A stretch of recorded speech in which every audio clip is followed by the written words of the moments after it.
Good afternoon, everybody. Welcome to the Samprasiddhi Sports Studio. We come to the second day of the cricket series in progress over here at the Samprasiddhi Sports Studio. The visiting Hutt team from Wellington, New Zealand, played two matches yesterday, and today they played against the Samprasiddhi Sports Studio boys, under 18. And today, the under 15 boys from Hutt, Wellington, New Zealand, take on the cricket Ananthapur under 15 boys who have come here to play this match. 20 overs aside, the team coached by Shahabuddin, who is also involved with the Hutt in Wellington, New Zealand. So the two teams here preparing to take on one another, with the Hutt winning the toss and deciding to bowl first. Possibly the slight greenish top of the wicket, forcing that decision for them. And let's see how much the Anandpur team can do to build up a total for the visiting team to chase. So at the moment, the first over in progress. Savian Amarasena with the ball there. This has been flicked away down, and that's going to be the first boundary of the match, right down to the deep fine leg fence. Outside, the leg stump has been tucked away nicely, but then the umpire says it's a leg by, the ball hitting the top of the pad and not the bat. So 4 extras coming their way here to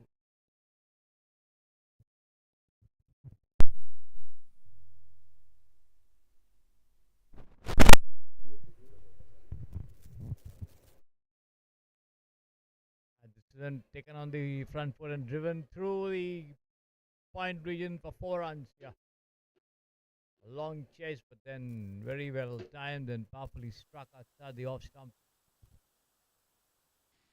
There you see the replay of that effort, the rising delivery, the batsman going to his full height and managing to divert it between point and cover to the fence for 4 runs. So Savian coming in for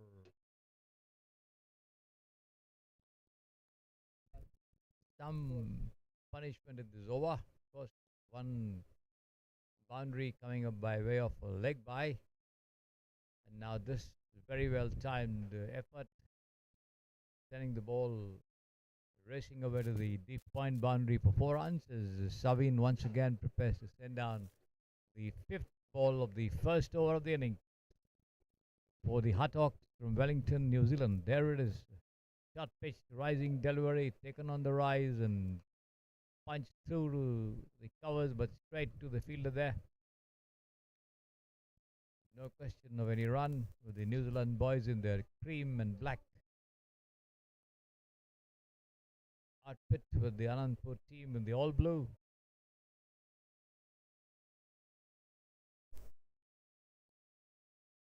Last ball of the over coming up from Savain Randil Amarasena. Another short pitch delivery, turned away, past square leg there, runs in this. Valiant effort to stop it, but the ball, I think, just crossed the ropes over there for another boundary. The batsman watching the ball coming almost waist height and then flicking it well off his hips. The fielder there at square leg dived to his right to stop it, but was unable to get closer, and it raced away to the fence for 4 runs. End of the over, 12 without loss. Danny, CB and Sheikh Tanveer at the wicket for the Anandpur team.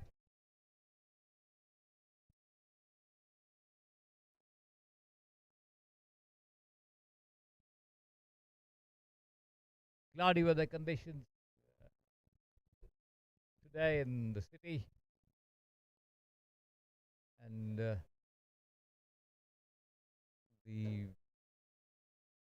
threat of rain imminent, but then the weather gods holding back. So far, so good, one must say. Quite a cool and cloudy weather conditions, and if it does not rain, ideal to play a game of cricket, one must say. And let's see who's going to commence the second over from the pavilion end.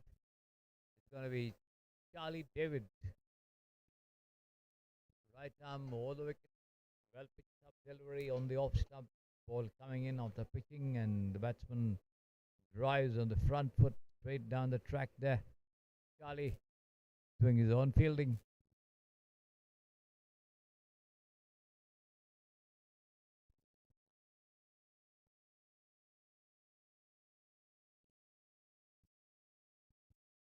Once again, a similar delivery as the batsman comes forward to it, takes it on the rise and pushes it down with the full face of the bat into the covers.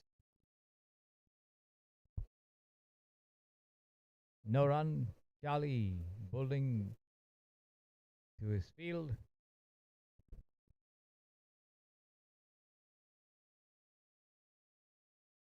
The shot delivery rising after pitching as outside the leg stump as the batsman flings uppishly there, but towards short fine. There's no fielder there behind the wicket keeper as they take a single. Nevertheless, the ball was up in the air for some time, but then lucky for him, there was no fielder there close by. So Sheikh Tanveer gets off the mark with that single, bringing Danny on strike. Danny batting with 8. And let's see how much Charlie can do to test Danny, who's been on the lookout for runs with some attractive stroke play. The first over that we saw him bat, got pitch delivery outside the off stump, keeping low after pitching as the batsman comes forward and presents a defensive bat. The ball rolling down towards point. No question of a run over there.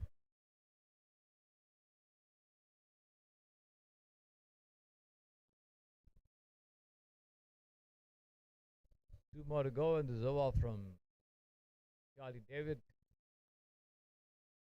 And this has been just picked up on the rise and slammed over deep square leg for a huge stick. Short pitch delivery outside the leg stump, and the batsman got right underneath it, flung his bat, connected very well. The ball just sailed over the ropes for 6 runs. Wonderfully struck there. See that ball clearing the ropes a long way. So Danny, all aggression here.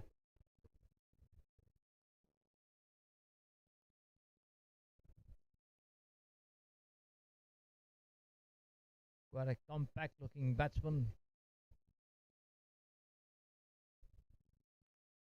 Once again, pitch rising delivery outside the off stump as the batsman presents a defensive bat to it, but the ball leaving him slightly outside the off stump, and thudding into the wicketkeeper's gloves. Danny almost withdrawing his bat at the last possible moment. Lucky didn't swing but try to fish around. End of the over. 2 overs gone, 19 for no loss. Sheikh Tanveer on 1, Danny on 14. It's going to be Sawain again to continue the third over from the Samprasidhi Sports Stadium end. The light brightening up a little here at the Samprasidhi Sports Stadium. All set. He's got the wicketkeeper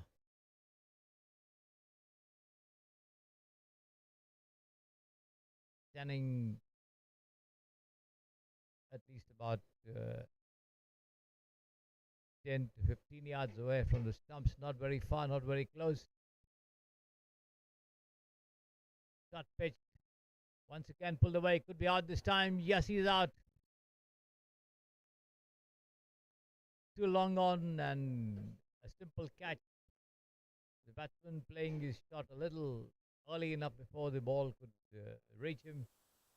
He swung at it and the ball took the middle of the bat and rose high towards long on, offering a simple catch over there.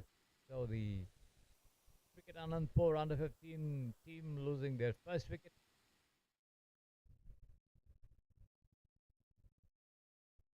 Tanveer walking back. 19 for 1 is Sawain Randil Amarasena picked up his first wicket. In the first ball of the second over.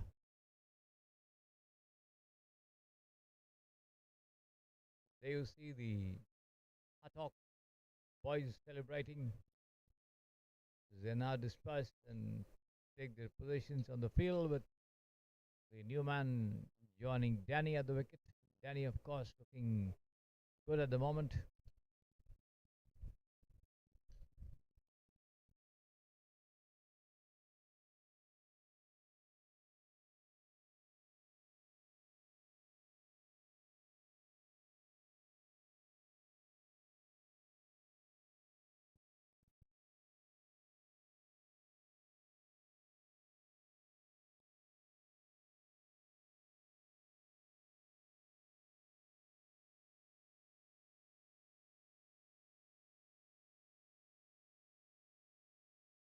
The next delivery, again, almost on the good length spot, coming up outside the leg stump as the batsman turns it away towards the shot mid wicket.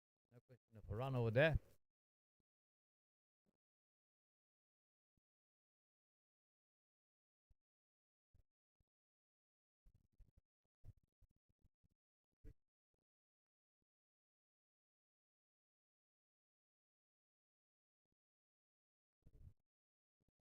This is outside the off stump, wide outside, in fact, but wide not called by the umpire though, as the batsman has nothing to do with it. Wicketkeeper diving to his right to collect.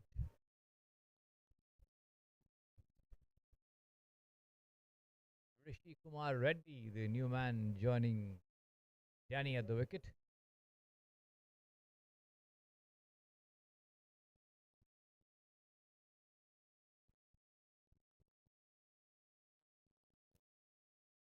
Good length delivery on the middle and leg stump. Coming into the batsman as he goes forward and pushes it down on the onside. Past the bowler, but there's a fielder there backing him up. Just behind him at mid on. Picks it up and returns it back to Sawain. Once again, this is an absolutely aggressive shot there as the batsman comes out of his crease, picks that short pitch delivery on the rise and thumps it down to long off for 4 runs. There you see the replay of that effort.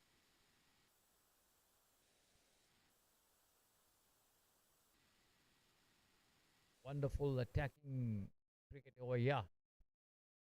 Danny going up to 18 from 11 deliveries.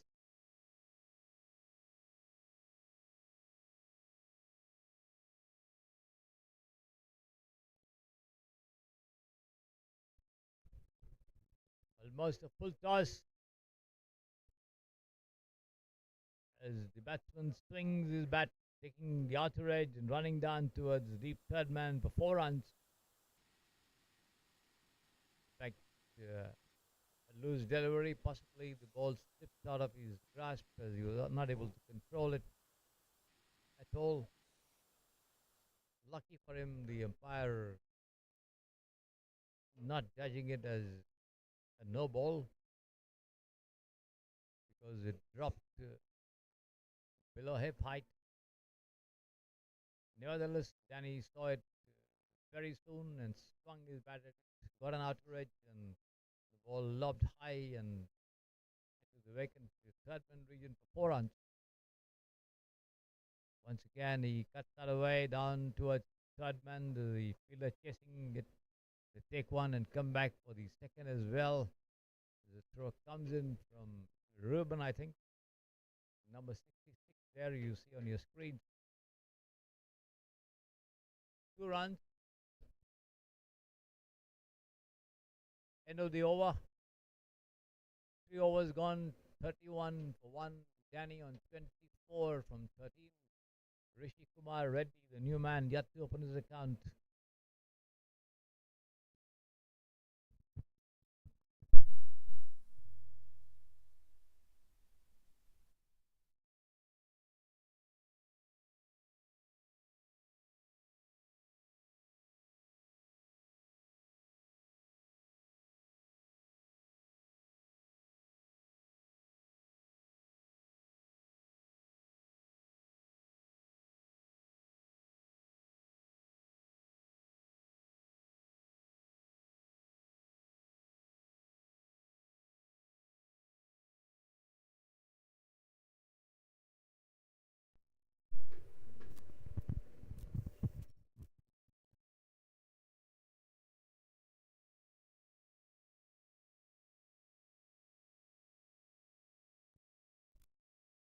Charlie beginning a fresh over.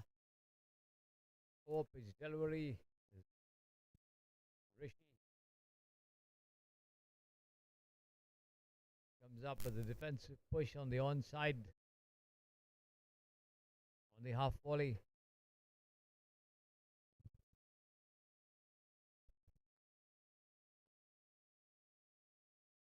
Charlie's got the wicket keeper standing well behind.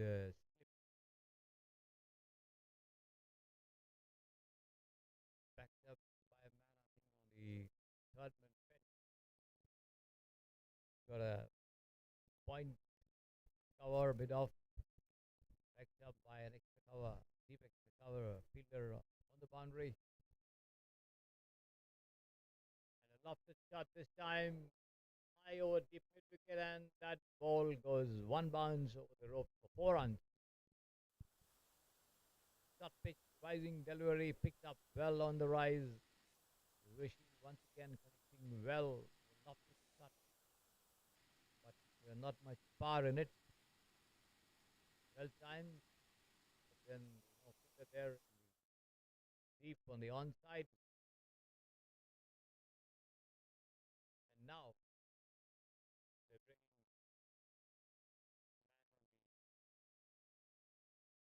deep mid wicket fetch. The square leg and a mid wicket in position as well as Charlie bowls. Better looking delivery outside the off stump, cutting into the batsman who comes forward and pushes it down point straight to the fielder there. No question of any run. 35 for 1. Rishi opening his account with that boundary.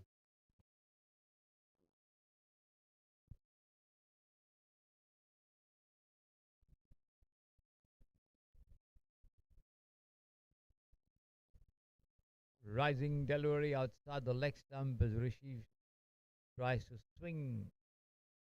Not quite connecting as the ball runs down, hitting the wicketkeeper's gloves, giving the batsman time to cross over for a single. One more to the total by way of an extra by there. That is 37 for 1 now. And that brings the attacking Danny on strike. And let's see what Danny has got on offer as he looks around to see the fielder's position, especially in the square leg, fine leg region.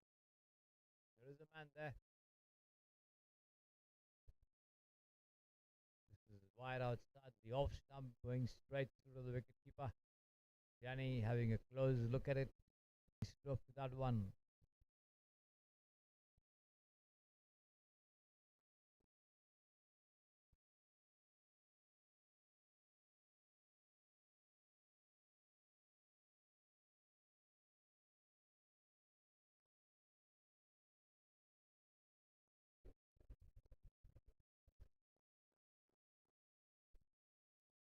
Another short pitch delivery, rising up to chest high to the batsman, who middles it well and turns it away to mid wicket.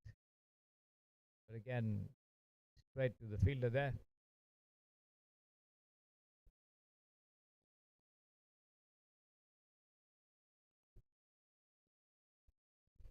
This time he comes out of his crease and pushes it down on the rise into the covers again to the fielder. No run. End of the over from Charlie. 2 overs, given away 13 runs. Yet to take a wicket. 4 overs gone, 37 for 1. Danny on 24, Rishi Kumar Reddy on 4.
Bowling change at the stumps with the spot the stereo end, and a lofted shot there to that delivery from Jack William Francis, and the ball goes one bounce over the long off fence for 4 runs.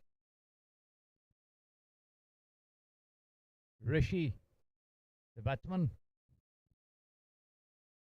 taking a clue from his partner and trying to do as much to the attacking as possible to build up a good total. Here is Jack William Francis. Once again, a lofted shot, and that's going to be another boundary here. To the long on fence, picked it up on the rise and just swung his bat at it, connecting very well there. The ball raced away over the ropes at long on to the right of the side screen for 4 runs. The second boundary in succession.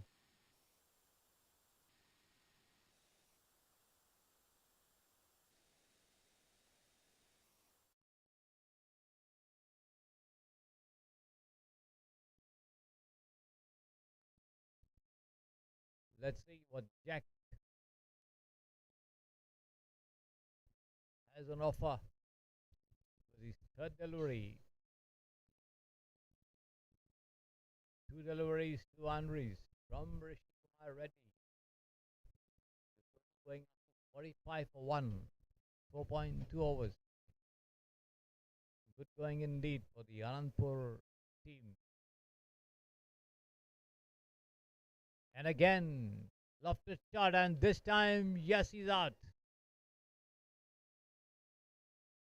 He took it on the half volley, and once again got underneath it. Lofted shot long on, but this time straight to the fielder, who made no mistake. So after being hit for 2 boundaries, Jack has his revenge, getting rid of Rishi Kumar Reddy.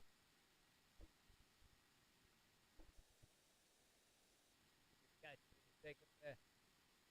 Because he moves backwards, but nevertheless holds on to it.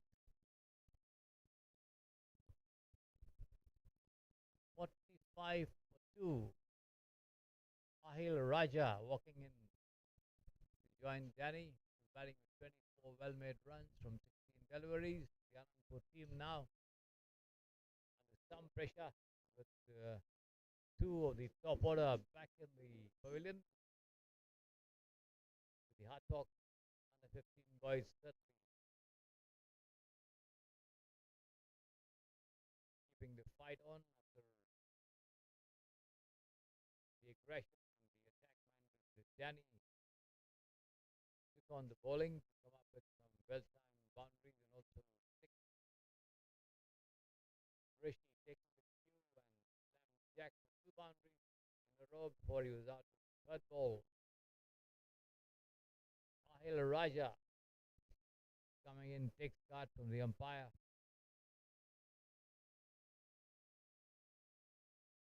All blue attire with orange shoes and red cap.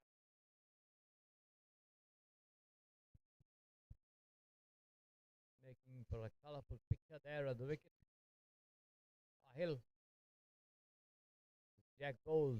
Off pitch delivery on the off stump as the batsman comes forward and pushes it into the covers there. Defensively, no run.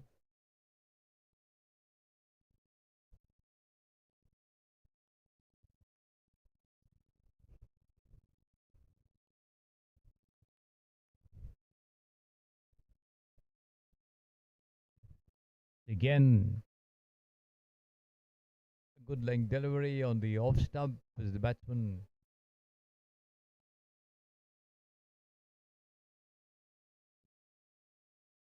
on defense, pushing it down into the covers again, no run.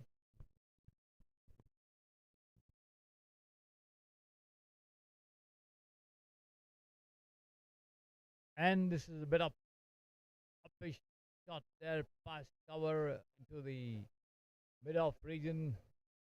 Fielder there diving to his right to try and take what would have been a spectacular catch that had come off, but that wasn't to be. The ball hitting his outstretched hands and rolling down to mid-off. No question of a run over there. End of the over. Jack William Francis, 1 over, 1 wicket, 8 runs.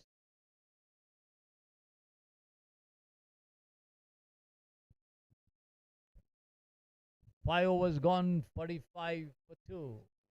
Cricket Ananthapur under 15 boys. Taking on the Hutt under 15 boys from Wellington, New Zealand. The weather clearing up. Good indications for the game here.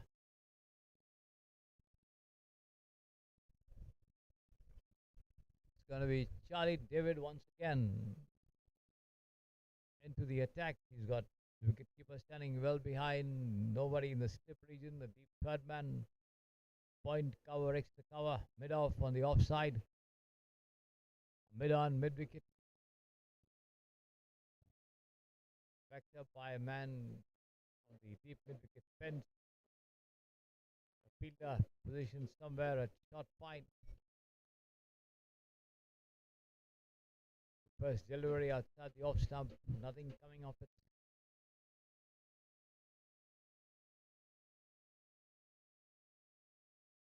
Shot pitched, and once again the batsman lunges into it, takes it on the rise, and a lofted shot there to long on. Chance of a run out over here. But Ahil manages to get back into the crease in time as the throw comes in from the deep. 2 runs all the same. The batsman in two minds whether to take the second or not. Finally, they decide to take it. Ahil gives the call and responds well to get it to the crease before the throw came into the hands of the bowler. 2 runs all the same. 47 now for 2. Another rising delivery outside the off stump. Danny draws his bat at the last possible moment, allows it to go through to the wicketkeeper.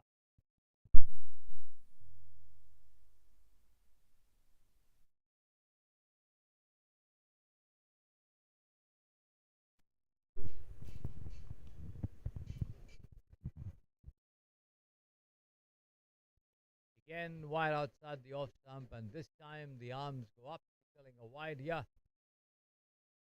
One more to the total by way of that extra.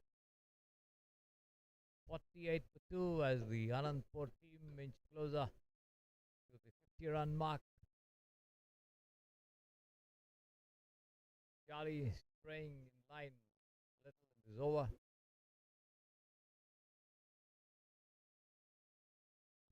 Hope delivery on the leg stump, and this has been pulled away past the mid wicket fielder there to the deep mid wicket fence. 4 runs.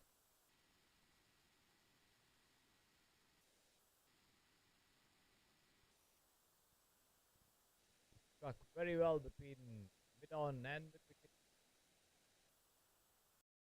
No chance of anyone to stop it. That brings up the 50 of the innings. 52 for 2 now. Ananthapur boys. Once again, shot pitched outside the leg stump this time, and again the umpire calls wide. Danny goes up to 30 from 20. Ahil Raja yet to open his account.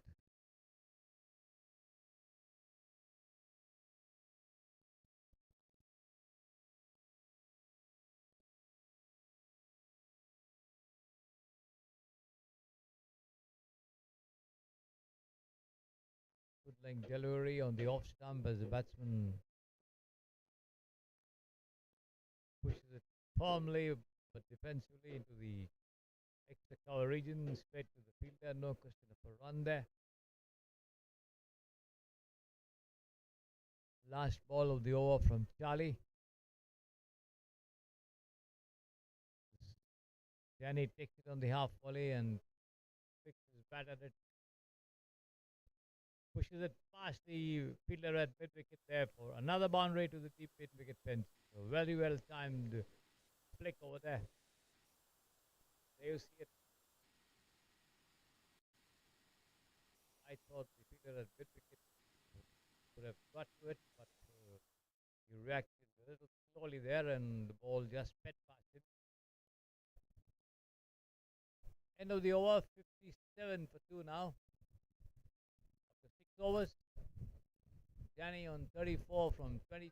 Ahil Raja yet to open his account. And the projected score, as you see on your screens, around 190 at 9.50 and over.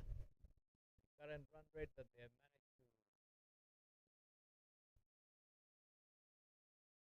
to keep up.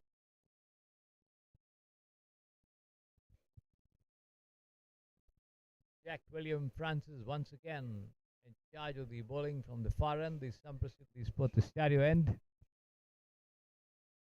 Picked up a wicket, Rishi Kumar Reddy last time. Let's see how much he can do to cause problems to this new man here, Ahil Raja.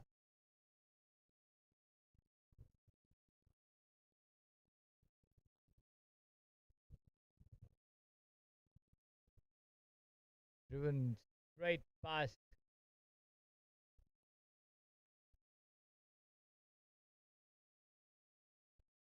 the bowler there to long off, but then no run. The ball traveling straight to the fielder there.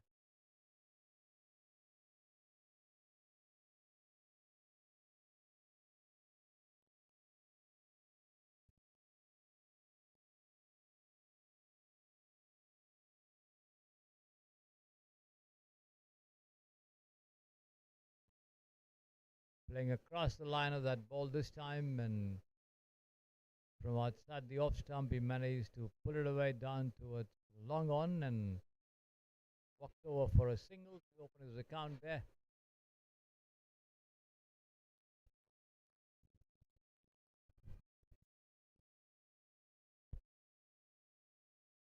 All eyes on Danny as he takes on Jack William Francis. Well pitched up delivery, but outside the off stump, Danny watching it all the way into the hands of the keeper.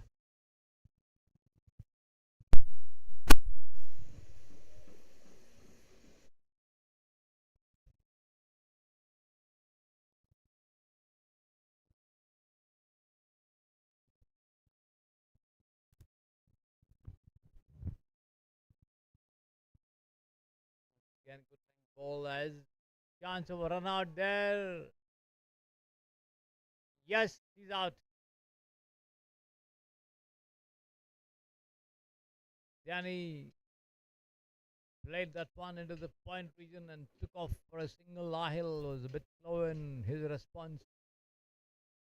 Should have been Ahil's call, but Ahil certainly a little slow in his response to it. The thrower came in and the wicketkeeper had the bails off. The umpire, after a close look,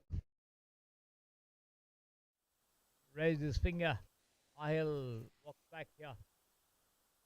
There you see the replay.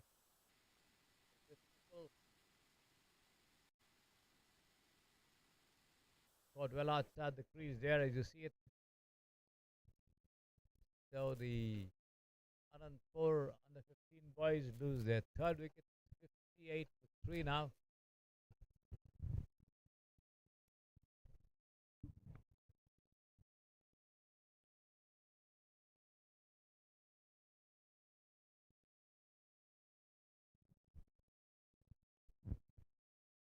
Tanveer, Rishi, and Ahil all back in the pavilion.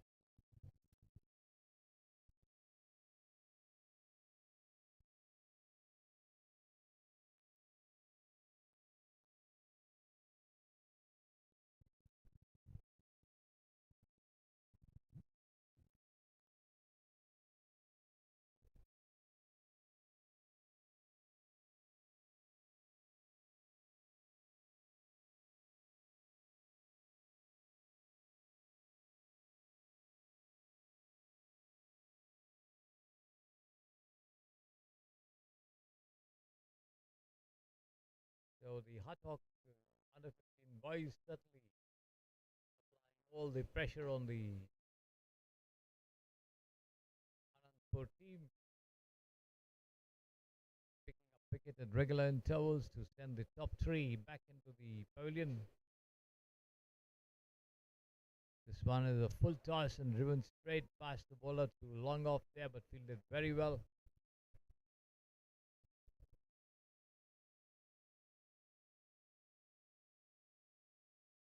Just single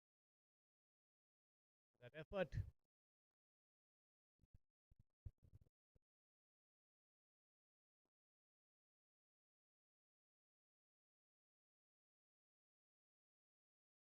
This one outside the leg stump has been turned down towards deep mid wicket there by Danny, and the ball just stopped inside the ropes as the two of them take 2 runs. We'll wait for the umpire's signal. Yes, it's not a boundary.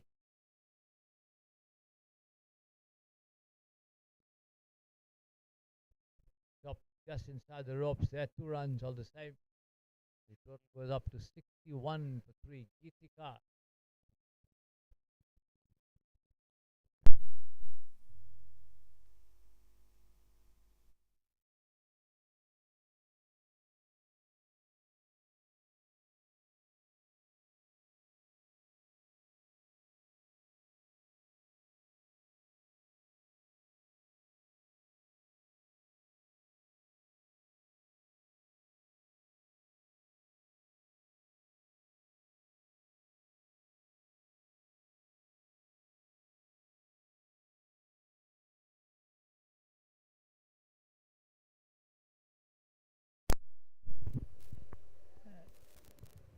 With the Hutt team certainly enjoying the upper hand at the moment. We are joined in the commentary box by Mr. Richard Francis, whose son Jack Francis was successful in 2 dismissals here. Welcome to the commentary position, Mr. Richard. Thank you. Thanks for having me. How do you see the game going? It's been a good start, but you can never underestimate the home team, and it looks like there's plenty of runs in this wicket. It's a beautiful ground, and the wicket's playing really good. So we've got to keep the ball up, and we've got to keep it on the wicket, or we're going to get punished. How are you involved with the Hutt Hawks? Yeah, so my son's a local Hutt Hawk man. We've been playing at the Hutt Recreation Ground where Niraj and Ravi have set up a wonderful academy. And we have a wicket. Another wicket there. Beautiful ball. And yeah, no, a great start. So, and my daughter also plays cricket, so she's been playing at the Hutt Academy as well. She plays for the Wellington Blaze back in New Zealand, currently at the Indoor Cricket World Cup in Sri Lanka. So yeah, lots of cricket in the family, and this is our first time here to India, and we're absolutely loving it. How is your son progressing? What does he do actually back home? Yeah, he's 15, so he's 6'1". He's already bigger than Dad, and he likes to bat and bowl. Everyone's an all rounder these days, aren't they? They want to do everything. So he's had some injuries over the last year or two, but the chance for him to come here and play cricket every day and to see the academies and everything that Indian cricket stands for is fantastic. And we've already been to 2 or 3 academies. Suresh is really looking after us. Um, so yeah, look, it's a wonderful trip.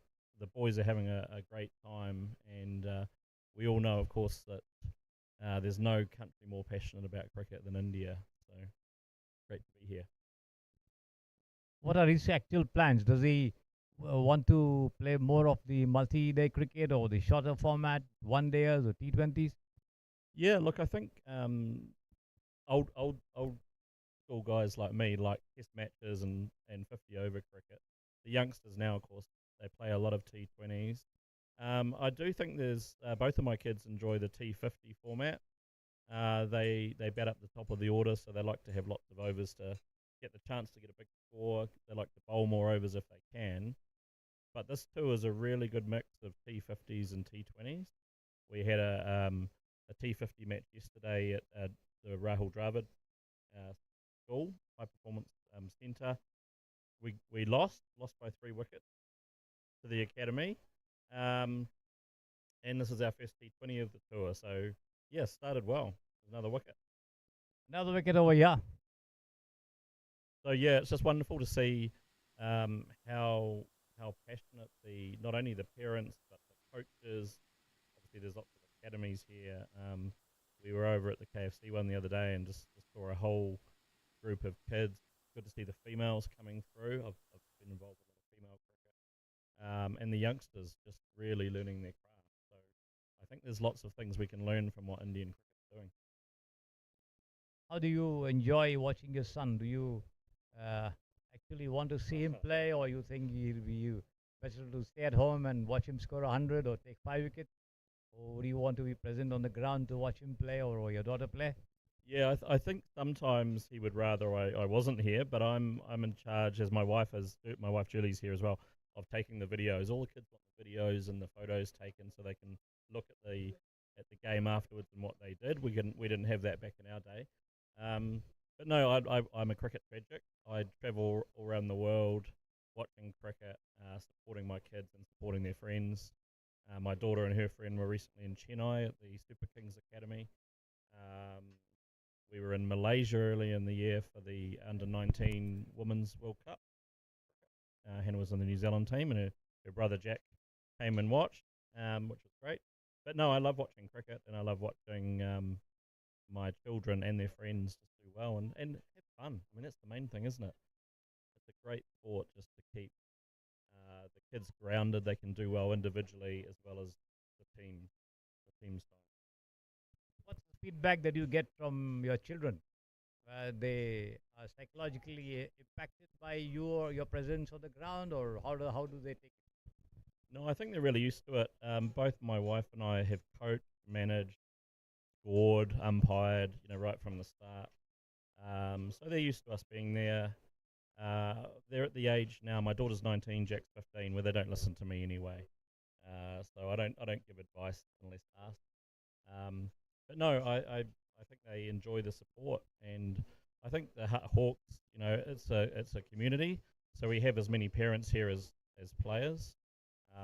We're all very very dedicated to cricket, as you have to be to fly all this way to India to support our children. So yeah, I think we're all pretty much wedded to the game. What are their future plans or ambitions? Do they want to take to cricket at a professional level, or how is it? Yeah, I think a lot of these boys will do. There's a whole mix of different schools that the boys come from, but they're all they're all really hardworking, dedicated. I think the parent, that's a lovely shot, beautiful. They're very dedicated to helping their children make the most of what they can. It's an age where sometimes the kids want to do something else, but most of them are pretty keen cricketers. So yeah, no, I think there'll be some professionals that come out of this team. Niraj and Ravi are doing a wonderful job with the Hutt Academy and rolling in all the best coaches, and they've got YouTube clips and live interaction with New Zealand cricketers, Rachin Ravindra and Shane Watson, the Australian cricketer, on the other day. It's the mental side, it's the nutrition, it's the discipline around getting up early to train and all of that. So I think the Hutt Hawks will be a real force. And of course, they've been coming here for a number of years and really supported by locals like Suresh. And Niraj is, obviously from here. He's been here. This is about his 15th time that he's brought a team over. So I think you'll be seeing more of the Hutt Hawks and hopefully more of some of the players in the Firebirds and the Black Cats. Who among the present bunch of players, the under 15 or the under 18 from the Hutt Hawks, according to you, can go higher and higher? Oh, that's a dangerous question because you're putting me on the spot because I've got to have dinner with the parents tonight, and yeah, so I'm sure the parents would say everyone's got a really good chance here. It's interesting. There's different age groups. From Jack's school, the Sylvain who opened the bowling, who can bat and bowl. We've got Charlie who plays at Hibs as well. His parents are here, and this is the second time they've been here. Some really good talent from Wellington College and one or two other schools, Newlands College as well as Hibs, where Jack goes. So yeah, it's really hard to know at this age, isn't it? Because some people peak now, and others are really just finding their feet. And the more you're around the cricket scene, you realise that often it's the players who are 19, 20, 21, they really grow into their game then. So I avoided the question quite well, didn't I? I didn't name any names. Not a problem. At least we have a general idea of how the boys are shaping up. I'll tell you at the end of the series. I'll tell you at the end of the tour. Okay, I won't forget. Do these boys get to play under floodlights back home? No, not normally. We don't have many night matches at all. It's generally kind of a Saturday afternoon. They might play during the week. Mainly school cricket at the moment with a little bit of age group stuff for Cricket Wellington. We don't have the climate, of course, of India, so we have the rain and wind in Wellington. So the number of games we play would probably be half to a third of what the Indian youngsters play, and that's mainly just our conditions. So we can be very good when it's windy and raining. We know how to play cricket in those conditions. So yeah, we just need more cricket really, and I think what Niraj and Ravi are doing with the Hutt Hawks recognises that they know we don't get enough cricket, and we come to somewhere like India and we see hundreds of youngsters at every academy playing, and the competition here is amazing. So the future Black Cap teams are going to compete, and we've got Kane Williamson, Ravi, and coming through. We've got to get more cricket. So tours like this, coming over here and getting the hospitality of the locals is. Personally, what do you enjoy? Test cricket or the shorter format? Well, I'm old school, so I like Test cricket. I'm a member at the Basin Reserve in Wellington. Go to the matches there. We'd love to see India come back. We've had some really good close Test matches there. But I grew up watching the World Series cricket. Do you remember that? Yeah. Oh yeah, very much. Yeah, Gavaskar and some of those players, and then Sachin obviously coming through, and the days of Richard Hadley, Martin Crowe. So yeah, no, great memories of the 50 over format. So I prefer those formats. T20 is a lot of fun. IPL, amazing. I said to Niraj the other day, we need to come to an IPL game, local stadium, see Virat and players really going at it. That would be fantastic. who were your favorite cricketers from New Zealand? Yeah, I mean, I'm a big fan of Trent Bolt. It's a shame that he's no longer playing for New Zealand, but obviously he's doing some good work for the Mumbai Indians and in some of the other formats. I follow the female cricket closely, so Amelia Kerr, who's been over here playing and has quite a following in India. Sophie Devine, obviously. Um, Ratchin, absolute legend. He comes from the same school that my son goes to. So he's going to be great if he keeps going the way he is and scoring runs here in India. It's been a real pleasure. Everyone loves Captain Kane, of Yes, course. very much.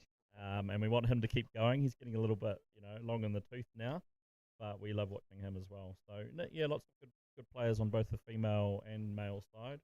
We have the T50 World Cup here starting really soon. In fact, this week in Bangalore, there's New Zealand playing a warm-up match against India A and then India. Unfortunately for me, because I would love to be there and support the White Ferns, we're travelling that day, so we're going to miss that. But I think just there's a lot of talent coming through in New Zealand. We don't have the numbers of most of the other countries, so we have to nurture the talent we have. But there's some great players in both the men's and women's team, and I think we play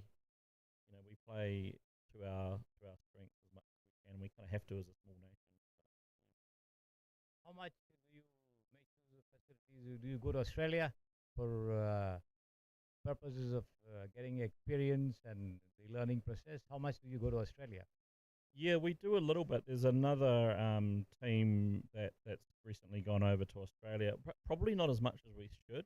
And interestingly, the Australian teams probably don't come to New Zealand as much as we would like in terms of both the men and the women. Even if they were sending A teams, our A women and men could get more exposure to their level of cricket. But I think because we're the little brother to Australia, sometimes they look at, say, India or England as their priority. But yeah, some of the people in Hannah's, my daughter's Wellington Blaze team, they go over to Australia and play some of the cricket there because it's always pretty fiercely competitive.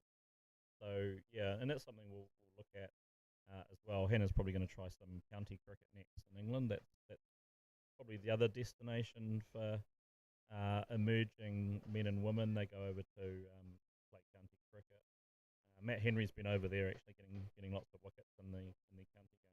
So we've got a few options now, and it's very different from the old days when we didn't really have these opportunities. Now the up and coming cricketers can go to India or Australia or England.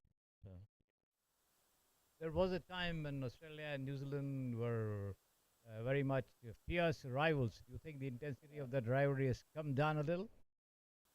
Oh, I think there's always a little bit of an edge when Australia and New Zealand play. We haven't done as well against them in the cricket as we perhaps could have. I think sometimes we go in already a little bit on the back foot.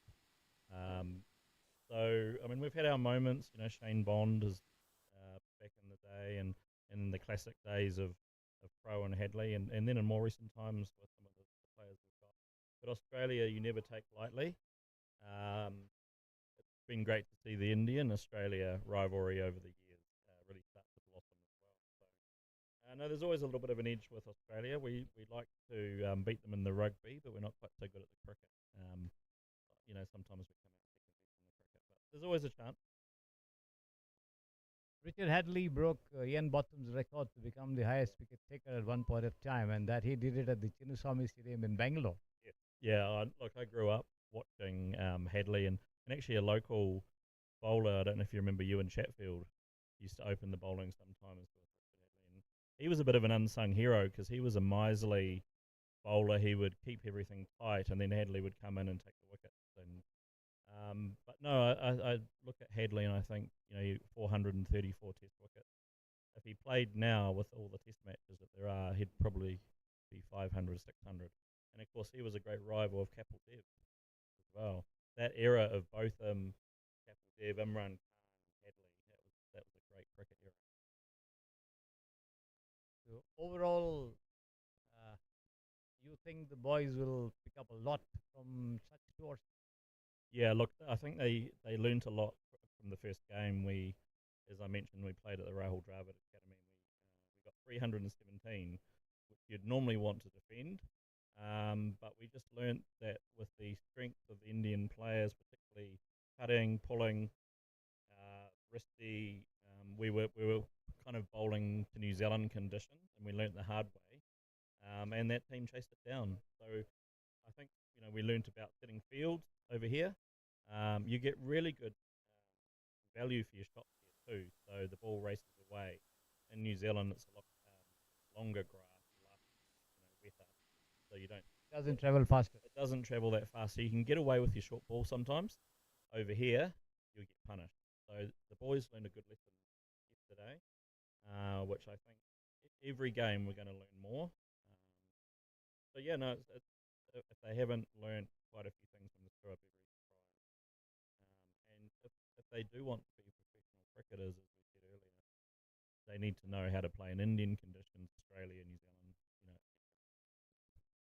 What do you think is the basic difference between the local boys and your players at this age?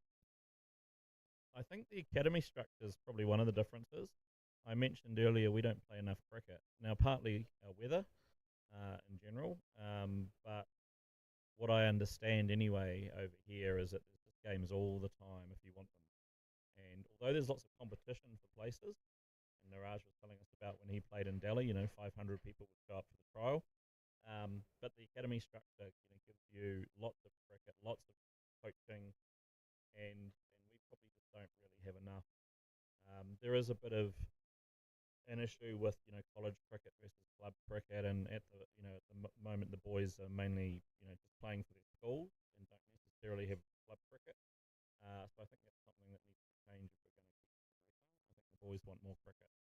So yeah, we see really good young talent here. Obviously, good to see some females coming through, and the shot making's fearless. You're used to getting value for your shot. So I suppose the traditional fluent Indian batting is what we see.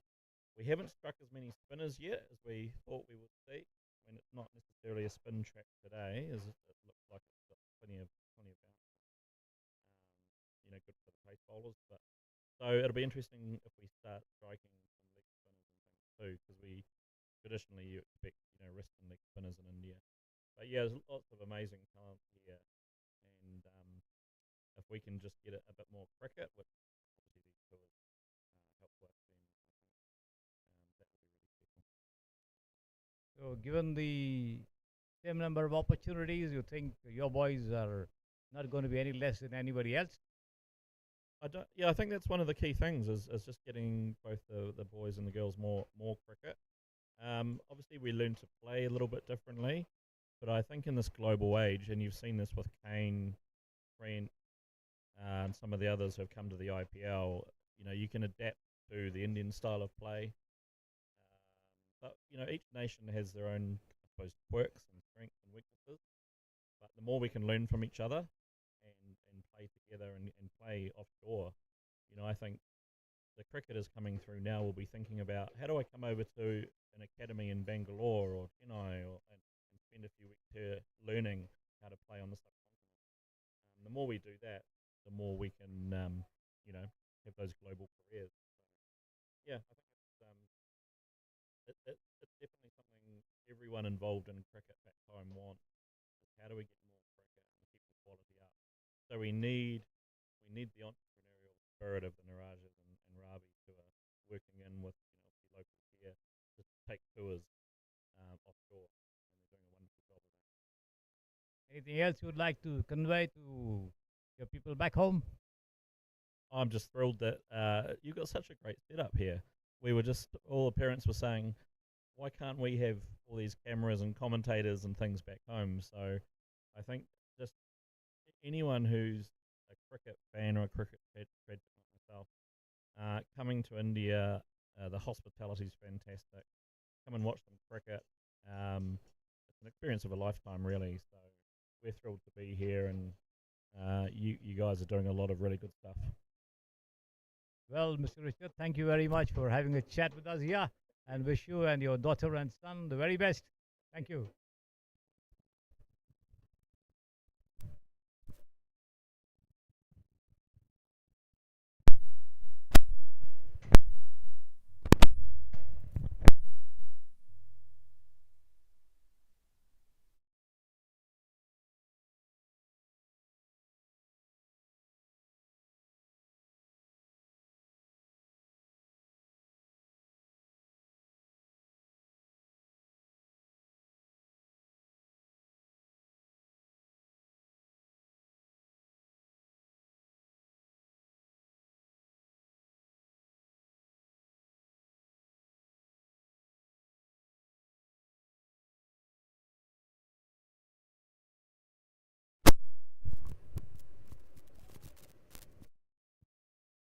as we were having a chat with Mr. Richard, the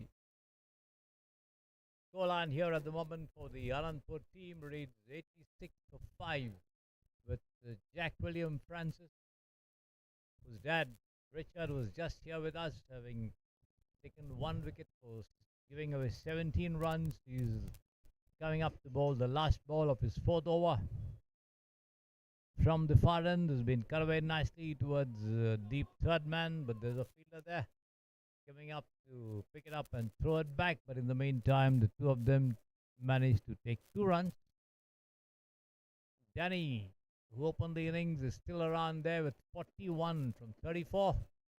Madhu Naik coming up with good shots here, 20 from 14, and the Ananthapur under 15 boys are now 88 for 5 after 11 overs.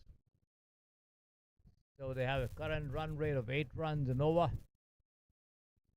Certainly the match very, very evenly poised at the moment. Of course, the Ananthapur team will have to put up some more runs on the board in the remaining 9 overs,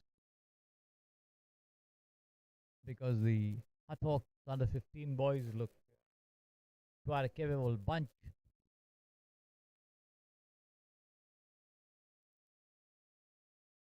There's a bowling change here at the pavilion end with Maddox William Falconer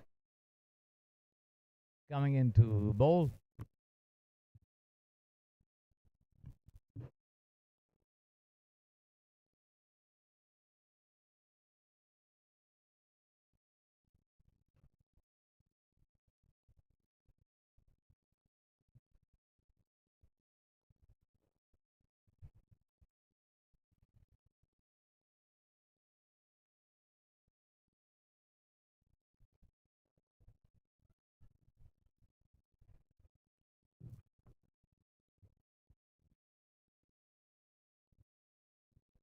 First ball driven to long on, but just a single here.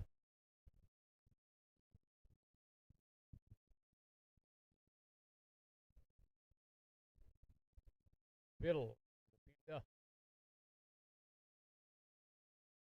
good line delivery, well pitched up to the batsman, turning a little after pitching as he watches it carefully and pushes it down to the short mid-wicket region. No run there. Madhu Naik. Low pitch delivery as Madhu comes out and drives straight to mid-off. Walks across with the stroke for a single.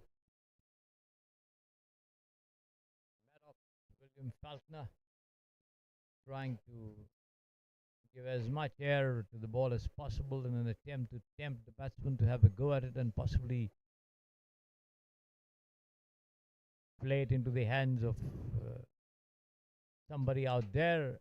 And this one driven to mid-off as Will picks it up and has a shy, knocks down the stumps at the non-strikers end. But in the meantime, the two of them managed to get back into the safety of their creases.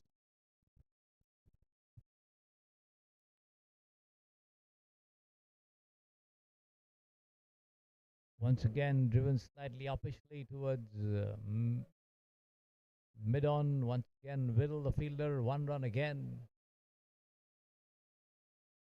92 for 5 now. Maddox doing well to keep the batsman quiet relatively. This is down the leg side and wait for the umpire signal. Wide call by the umpire, and the ball races past the batsman and the wicketkeeper below the side screen for 4 runs. So 5 runs, 5 extra runs, the result of that rather wild delivery from Maddox. The score now 97 for 5 as Ananthapur inch closer to the 3-figure mark. A lot of appeal for leg before.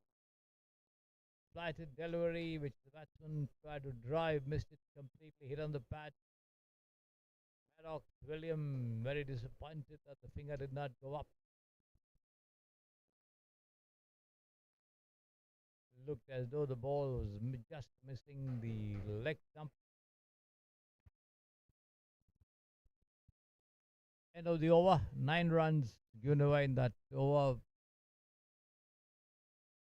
by Maddox. His first over. 97 for 5 of the 12 overs. 8 more to go.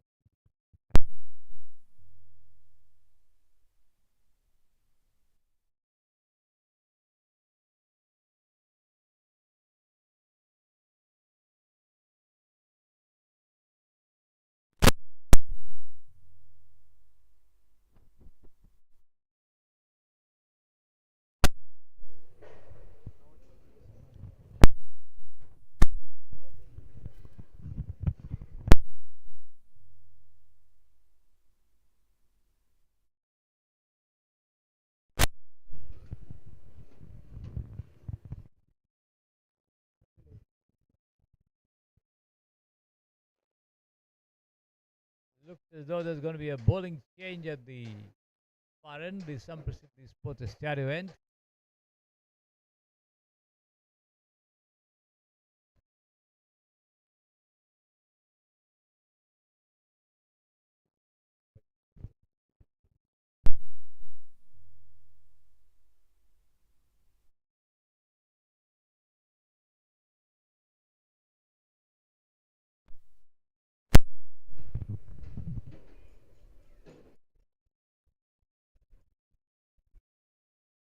Tanef Paul coming in to start a fresh over.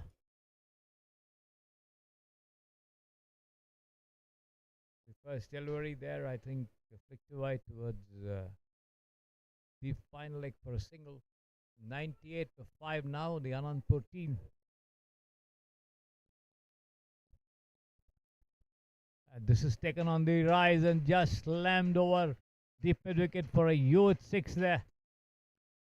Danny, a loose delivery, short pitch rising up to his knee height. He swung his bat at that one, connected very well, and the ball just soared over the ropes for 6.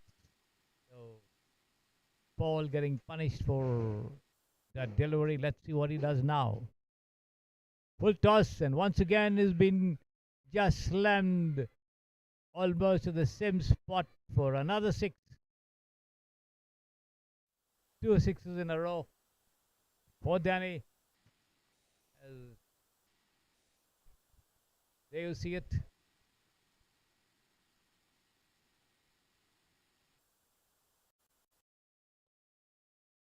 The total races up to 110 for 5, and Danny gets to his individual 50 as well. This time an uppish push there towards mid-on, just a single.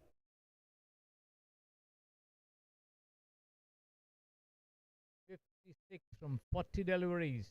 Danny, who opened the innings, going strong here.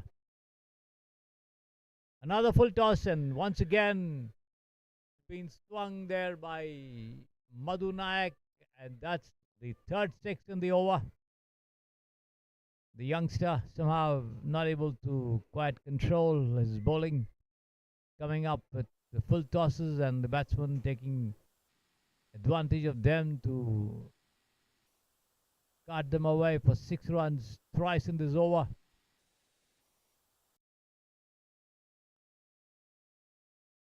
Tani once again, better looking delivery this time, well pitched up to the batsman, coming in after pitching as the batsman defensively pushes it down the track there for the bowler to do his own fielding. End of the over. 20 runs coming in that over from Paul. 117 for 5 after 13 overs, 7 more to go. The current run rate 9 runs an over, as you see on your screen there. And Madhu Naik on 29, Danny on 56, with the projected scores around 180 or so. It's going to be Maddox, Williams, Falconer once again to continue bowling operations from the pavilion end.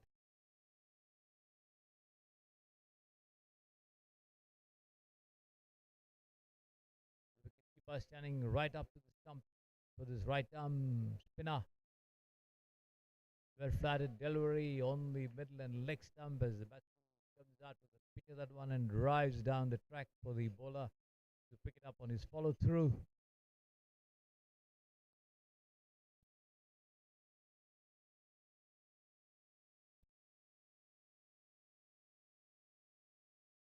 And this has been pulled away down to mid on, but won't get more than a single there as the ball travels straight to the fielder.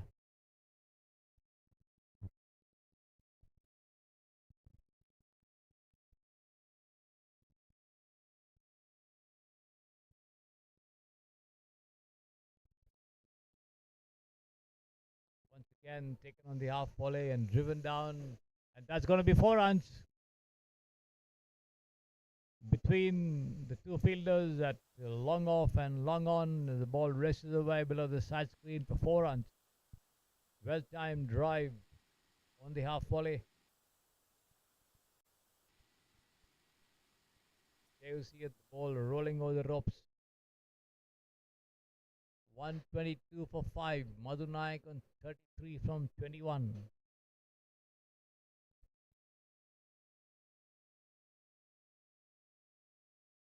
This time he goes on his back foot and punches it into the covers there, but then there's a fielder getting to it. Can't prevent the two from crossing over for a single.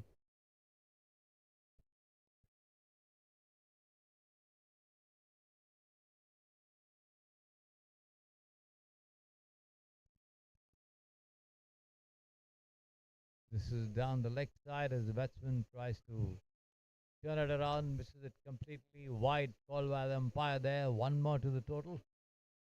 124 for 5. 2 more to go from Maddock.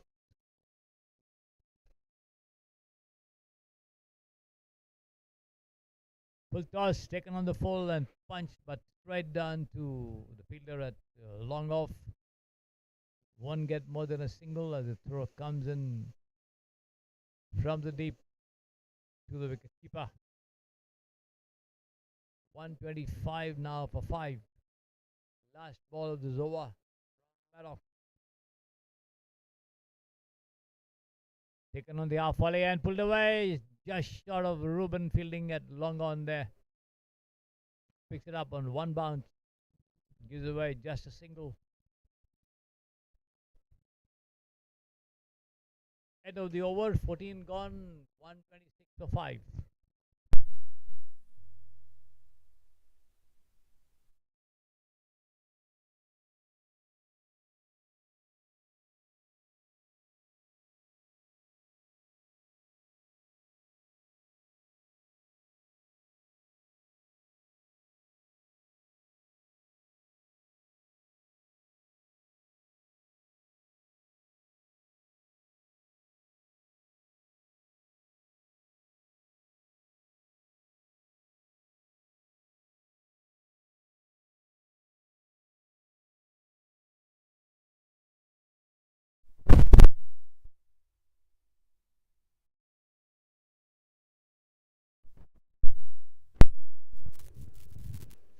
First ball for fresh over from Saniv, driven down straight to long off.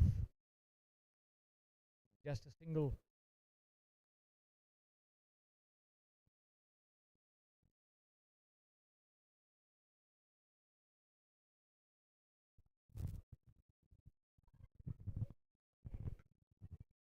Once again, taken on the bounce and punched once powerfully, but straight again to the fielder at long off. Another single. Saniv having given away 22 runs in the overs that he's bowled so far. The third ball, second over coming up. Full toss, and again has been slammed down, but uppishly towards the deep mid wicket, falling just out of the fielder there. Another single to Madhu Naik, 37 now. Brings Danny on strike, batting there with 59 well-made runs.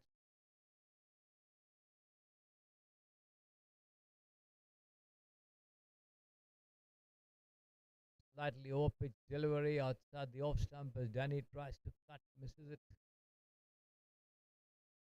The ball hastening a little after pitching.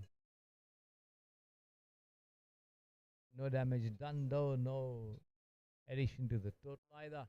129 for 5.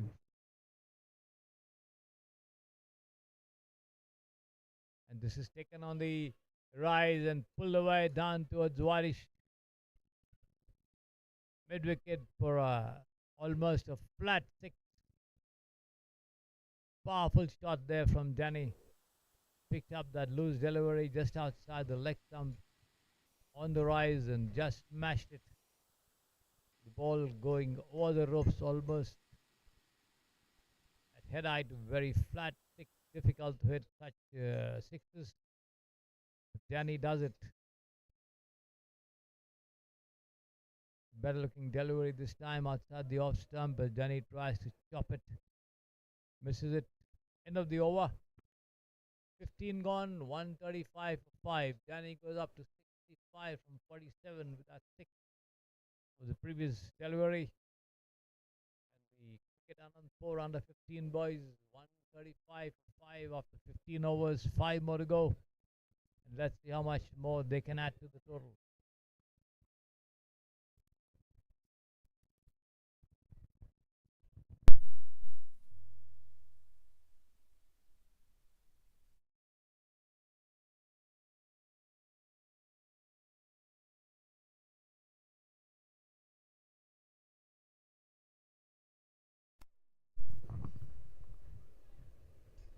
Looks like there's a bowling change here at the Berlin end. Ruben Francis Chris is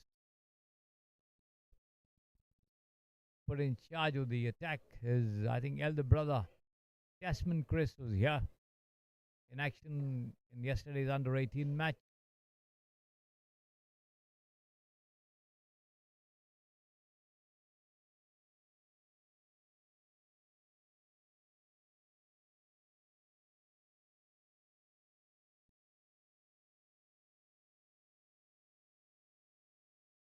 Right arm medium pacer looks like, yes.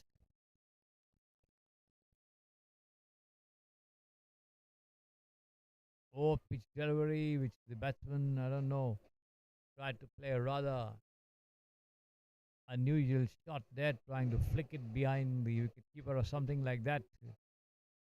Didn't get a touch as the ball rolled past him to the wicketkeeper.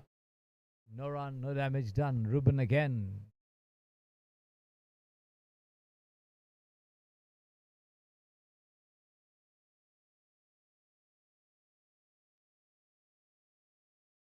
Lofted shot could be out. No, the ball just dropping over the head of the fielder at long on for a huge 6. Madhu Naik picking it up on the rise and Charlie making a valiant attempt there, but the ball had lobbed over the head of the fielder over the ropes for 6 runs.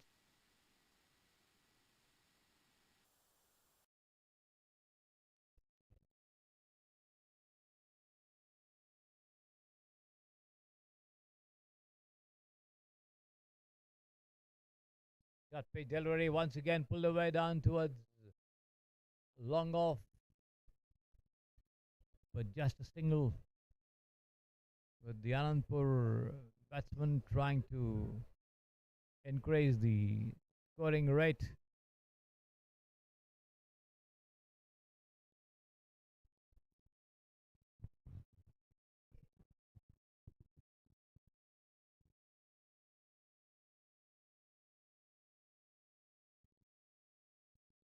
Shot pitch delivery, and this has been swung high there to deep backward square leg, and that's over the ropes as well for another 6. So 6 is raining here at the Samprasidhi Sports Stadio. And a matter of speaking, with the two of them, Madhu Naik and Danny, ever on the lookout for those loose deliveries, they swing their bats nonchalantly to send the ball soaring over the ropes for 6 runs.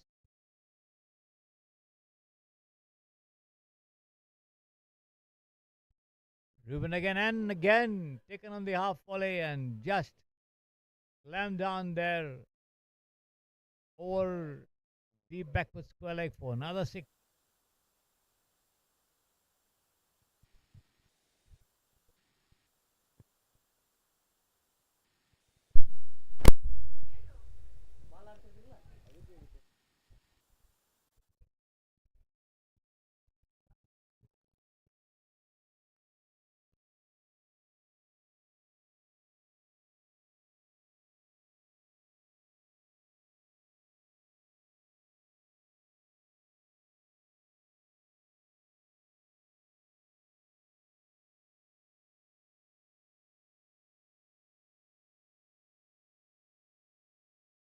Ruben again, and this time beaten slightly by the rising delivery outside the off stump as the batsman comes forward, gets a top edge and lobs down just in front of the fielder at the short cover.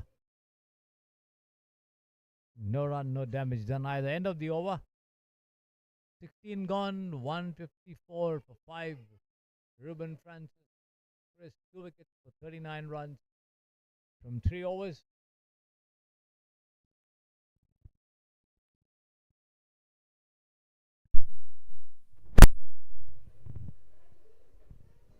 The two of them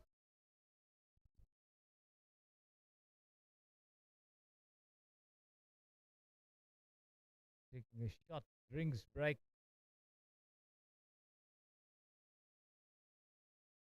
The umpire asking them to get on with the game.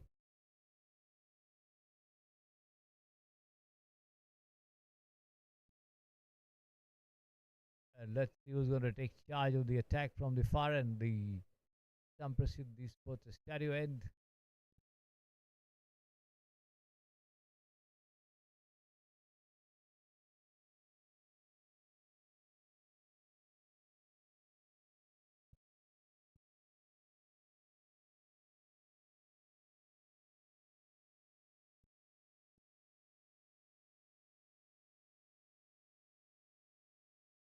$154 for 5 at 9.63. The projected run score 193 or so. The vicinity of the 200 mark should be good going indeed for the cricket Ananthapur under 15 boys. Charlie coming up to bowl the 17th over from the far end. Switching ends there, he operated from the pavilion end. Now he's bowling his fourth and last over from the far end, and let's see how much he can succeed. Yet to take a wicket, given away 26 runs.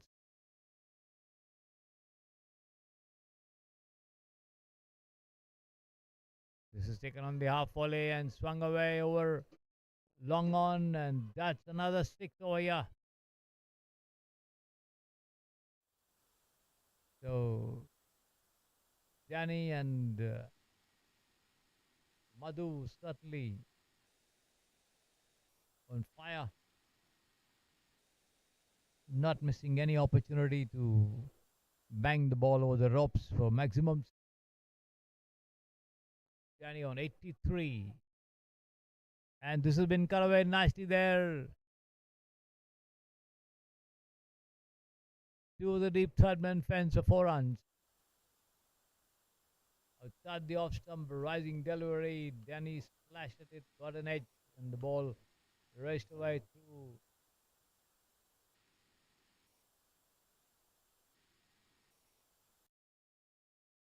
the huge gap there on the offside.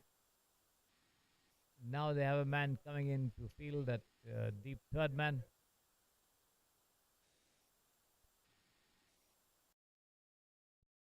The total goes up to 165 for 5.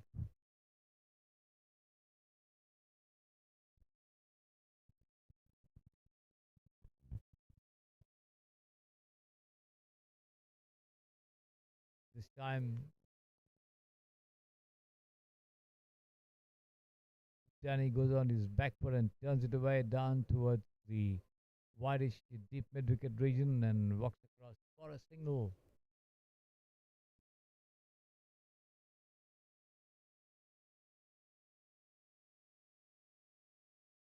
Once again, up a shot. He could be out this time at backward point. Yes, he's out. Caught there. Very well taken catch. Judged well. Got an outer edge and lobbed towards deep backward point, and the fielder got right underneath it, judged it well, and took that catch running a little to his left. So the Ananthapur boys lose their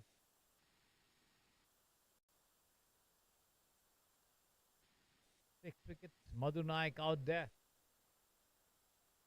There you see the replay of that dismissal as the batsman got a thick outer edge and the ball lobbed towards the point region. Judged and taken very well there.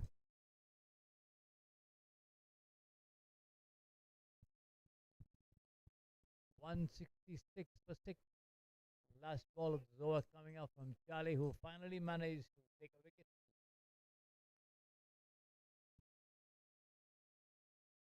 1 for 37 after 3.5 overs.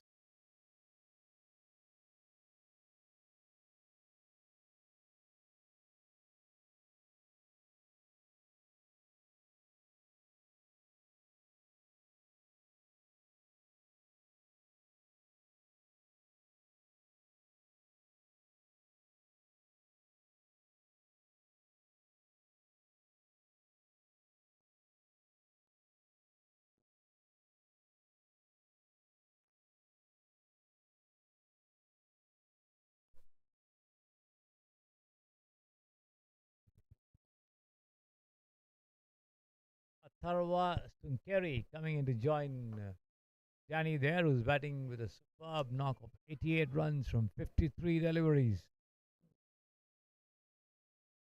Inching closer to the coveted three-figure mark individually. And let's see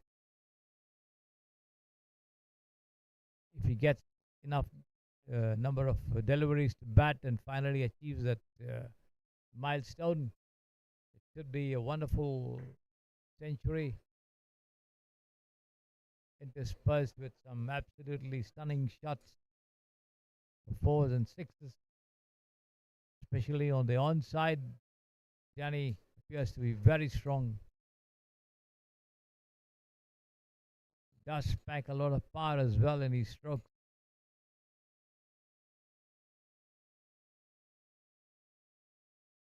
It's going to be Dawayan Randil Amarasena once again back into the attack from the bowling end, and on strike there the new man Atharva Sunkari rather.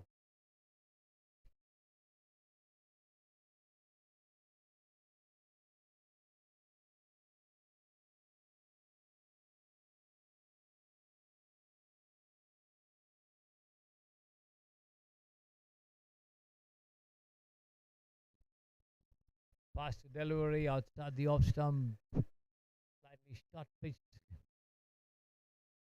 The batsman flings, but not getting anywhere near in line with the delivery taken by the keeper. 167 for 6. We are on the 18th over of the innings. 2.5 more overs to go. Balls again has been turned away past the fielder there at mid wicket to the deep mid wicket region, but there's backup coming in there. The ball is returned to the wicket keeper, just a single all the same, bringing Danny on strike.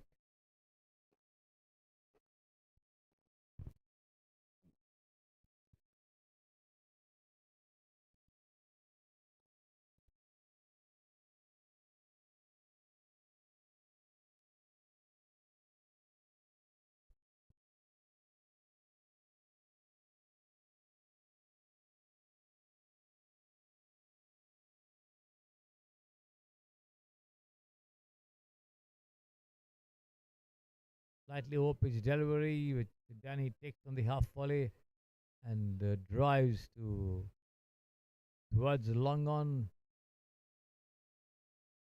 Gets the single. Charlie, the fielder there.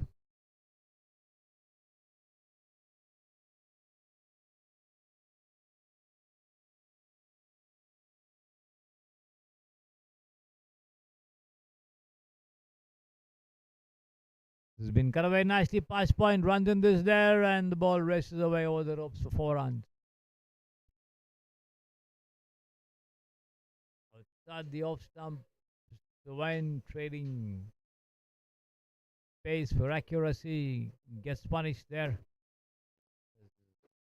Sarvasun Kari got into his drive. The ball took the outer edge and raced past the fielder, diving there at point. Slightly backward point, one must say. But no chance of stopping that ball as it screamed over the ropes for 4 runs. 173 for 6. And this one intended pull, not coming off well, dropping just short of the fielder at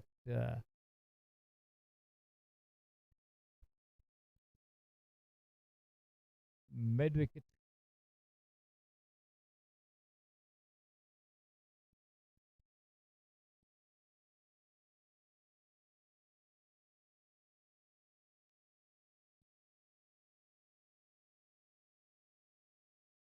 Down the off stump, but no ball signaled by the umpire there.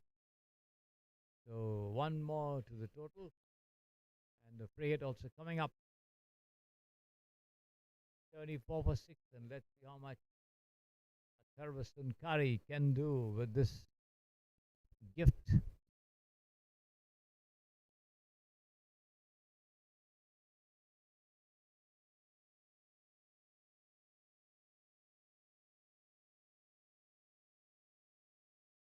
Again outside the off stump as the batsman goes for a mighty heave at that one. But again, not getting in line with the delivery, misses it completely, taken by the keeper. End of the over. 18 gone, 2 more to go. As Danny inches closer to his individual 100 and the total getting closer and closer to the 200 mark. And let's see how much the Ananthapur boys will eventually put up on the board.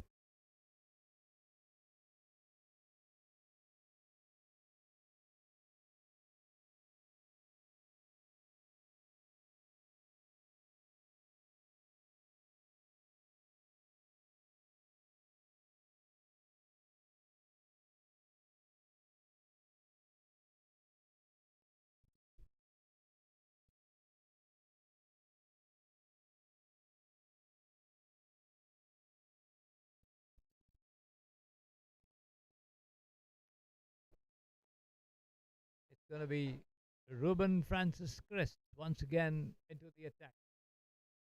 2 for 39 his figures. About 3 overs. His last coming up. Wicketkeeper standing well behind the yawning gap between point and wicketkeeper. Man on the third man boundary, and this is taken on the rise and just flicked away over deep mid wicket for a U6 here again by Danny, who now goes up to 95.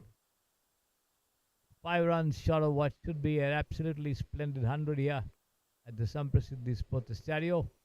This match being played between the under 15 teams from Ananthapur and Hutt from Wellington, New Zealand. 180 for 6. Ruben again bowling the penultimate over of the innings. Once again a full toss and smashed away over the deep mid wicket ropes here, but one bounce over the line, and that's 4 runs. 99 now Danny, and certainly just 1 run short of what should be an absolutely marvelous 100 here by this very, very attacking and compact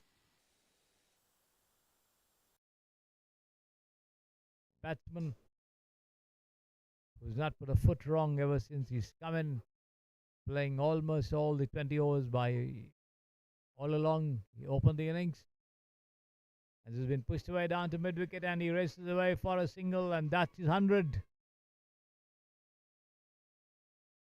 Absolutely stunning knock here. And there he acknowledges the cheers of his teammates. 100 of 57. Brilliant knock there.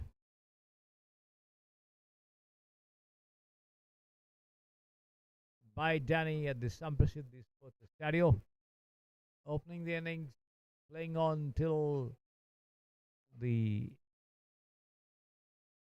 end of the innings, and in between, he's managed to score 100 for himself, or 185. Full toss, smash down to long on, but only a single.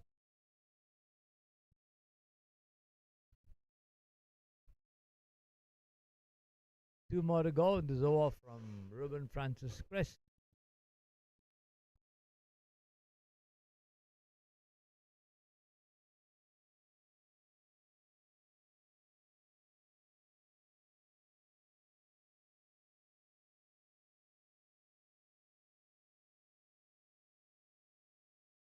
Rising delivery outside the leg stump as the batsman tries to swing. Appeal for a catch behind, but the umpire is unmoved. The wicketkeeper seemingly a little bit surprised that. Oh, eventually he's been given out. Yes, the two umpires conferring, and then finally the finger going up over there as Danny walked back after a splendid knock of 100 runs in 58 deliveries. 186 for 7.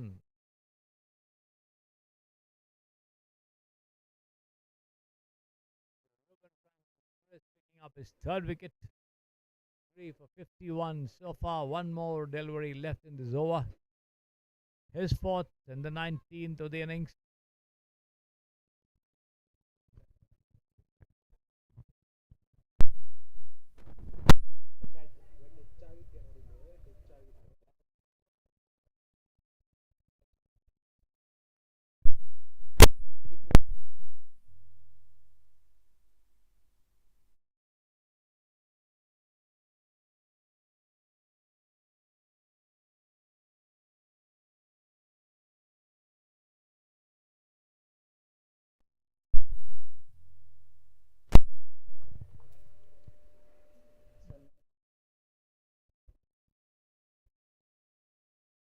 Rajul Reddy, the new man coming in. The new boy, one must say.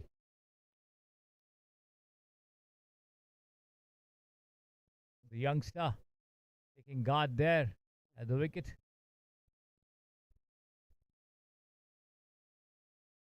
There he is. Goes on his back foot and diverts that ball towards short third man. Once a single, sent back by his tall partner. Both of them making a pretty picture there in the middle as you see it. The long and short of this partnership.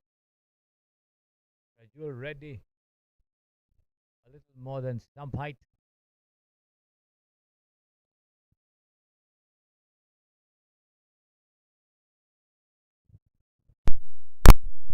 Last over of the innings coming up, the 20th, to be bowled by the bowler who opened the innings, Sawine Randil Amarasena.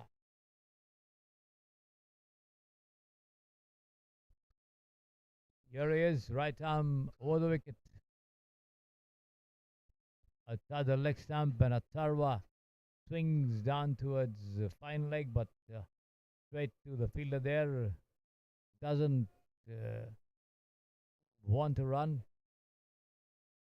Not want to expose his younger partner, Rajul Reddy, to the pace of Sawine, possibly.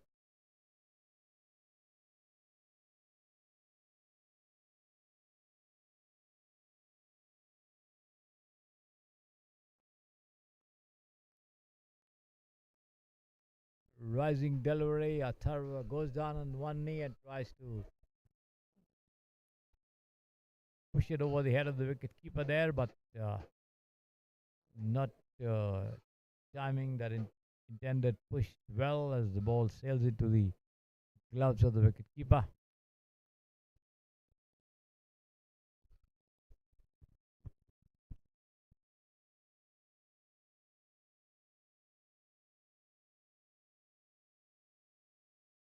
Short pitch delivery. This time he plays an uppish shot towards long on. Charlie, the fielder, gets a single, crosses over this time.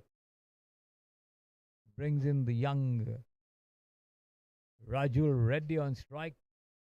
He's got 3 deliveries to face, and let's see what he's capable of doing. So when once again for the 4th time in this over, as he runs in, misses his step, and walks back.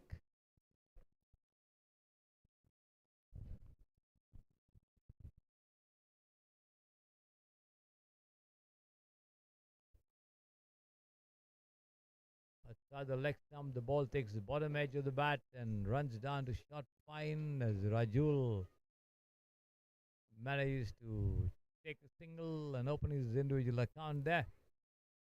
187 for 7, 2 more to go. Atharva Sunkari batting on 8 there on strike now, and let's see how much he can do to push up the total further.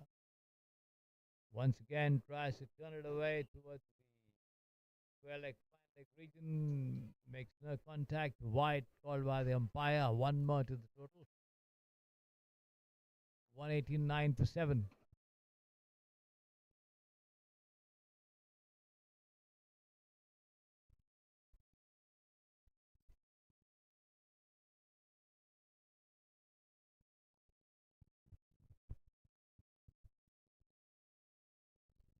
This time he drives, but straight to mid wicket, then stops well there.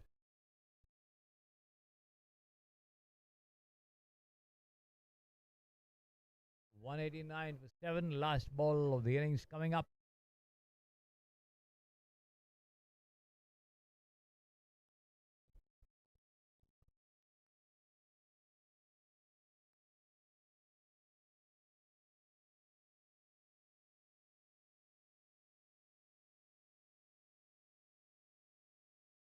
And lofted shot here towards square leg. He could be out. Oh no, the fielder getting underneath it, but not able to hold it in any way. They get a single there, end of the innings. So the cricket Ananthapur under 15 boys managing to put up a total of 190 for 7 of the 20 overs, and the Hutt Hawks under 15 boys need 191 to win this match in 20 overs. And once they begin the chase, we'll be back with you.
evening, everybody, and welcome back to the Suprasiddhi Sports Studio as the Hutt begin their chase of 191 runs for victory against the cricket Ananthapur under 15 boys.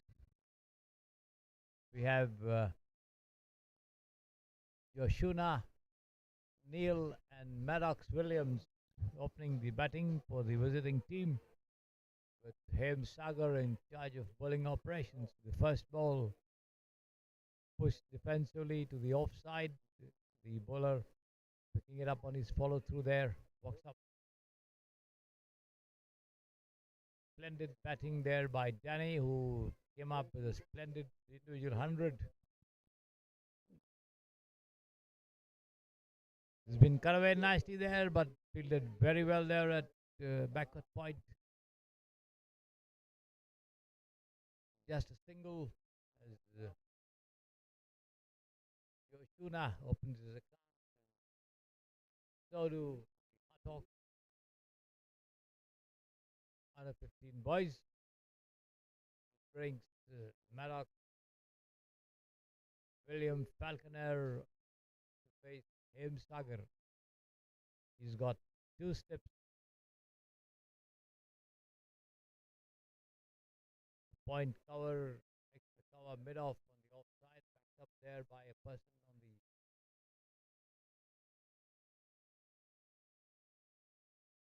the third man boundary. Mid on square leg and the deep fine leg on the onside. The wicketkeeper standing well behind there. Slip a shot, third man now.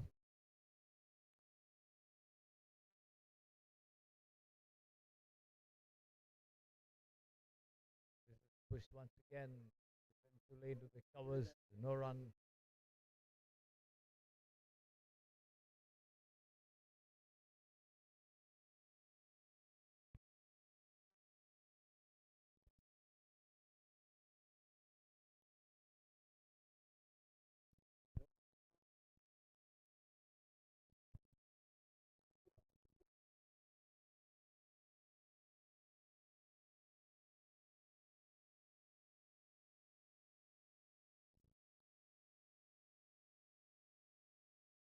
Once again,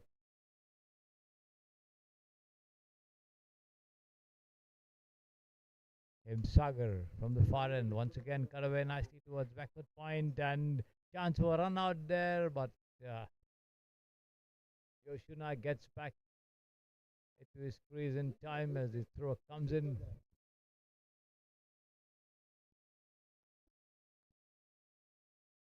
End of the over, 1 over gone.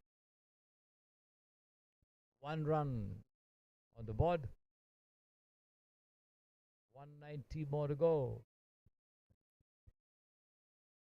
Let's see how much the Hutt under 15 boys can do to match the Ananthapur performance.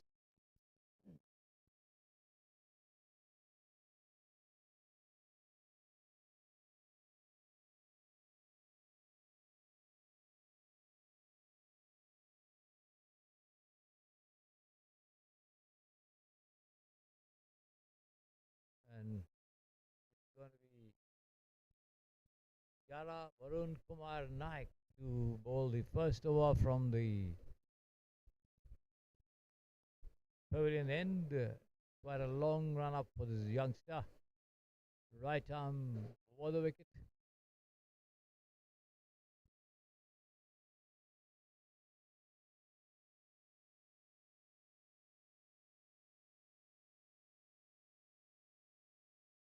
There he is.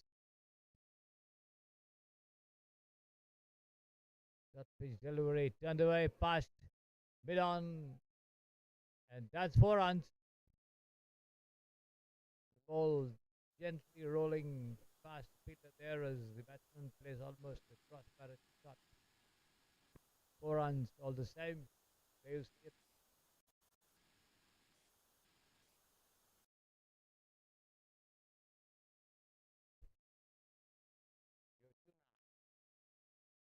Neil coming up with that boundary. The first of the innings here.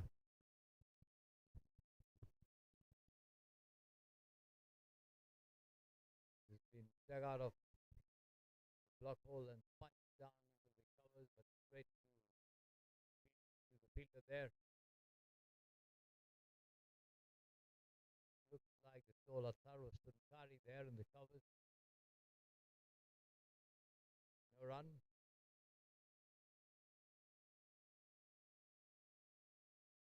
Maroon once again. Right arm over the wicket. Bowls and this is outside the off stump as the batsman has a mighty key with that one. Misses it completely. Taken by the keeper.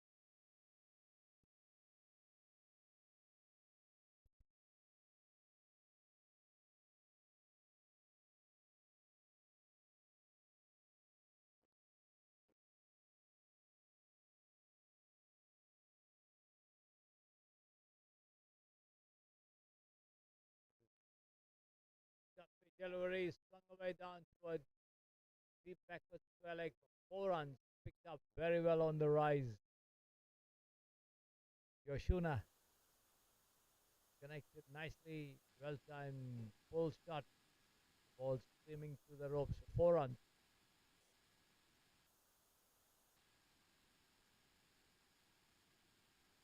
There you see the replay of that effort as the ball lobs over the ropes. So it's 9 without loss. And all 9 runs being scored there by Yoshuna Neil.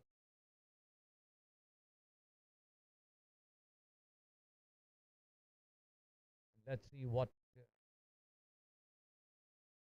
Varun has to offer.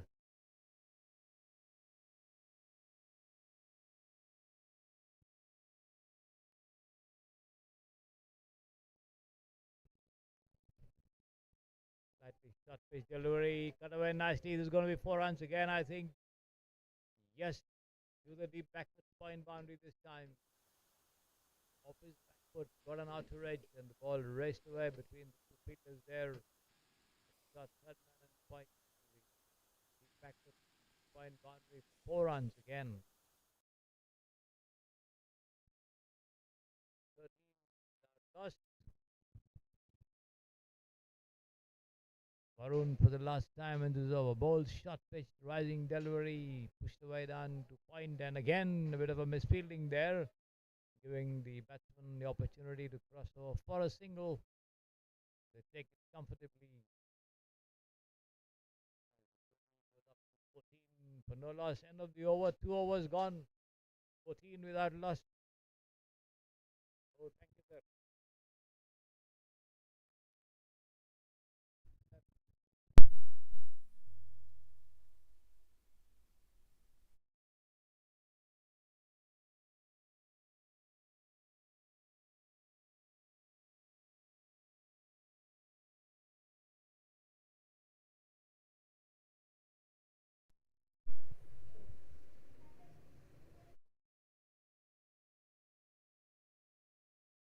Going to be Hem Sagar once again to bowl the next over. The ball turning away, and this is once again turned away very nicely off the patch there to the deep backward square leg, the deep square leg boundary for 4 runs. Yoshuna watching that ball coming into him from the middle stump. Got his bat down there in an arc and managed to connect well, pushed it past the lone fielder there.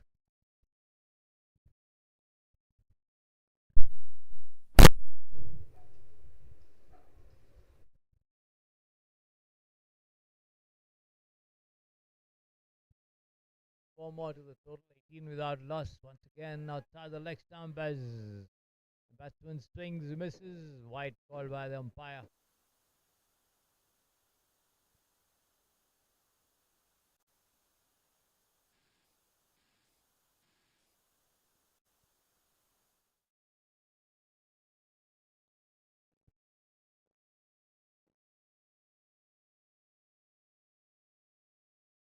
One more to the total, 19 without loss. Yoshuna scoring 18 of them.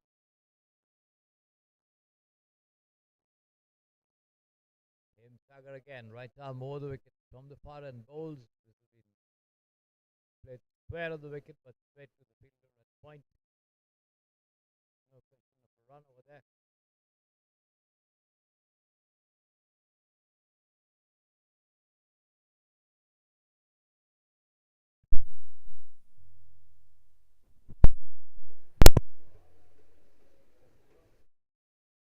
Once again, short pitch taken on the rise and swung over deep square leg for 6 runs here.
It's going to be Atharva Sunkari to continue bowling operations, bowling the third over of the innings from the pavilion end as he sets the field for Maddox Williams.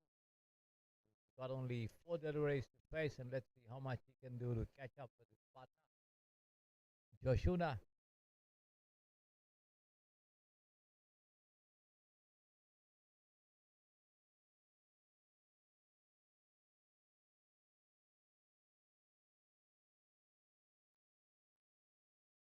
Right arm over the wicket to medium pacer. Some pitch delivery coming in very sharply after pitching. The batsman almost blindly offers the defensive bat to it off his back foot. Rolls into the covers there to the fielder, no run.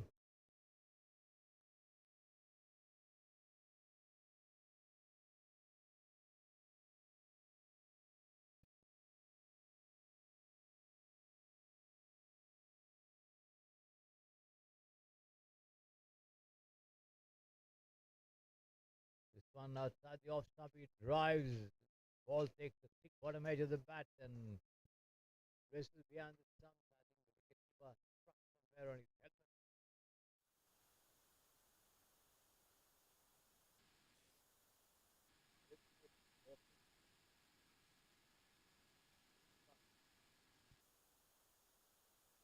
Somewhere on the helmet. He went slow down together. Open. Here he is.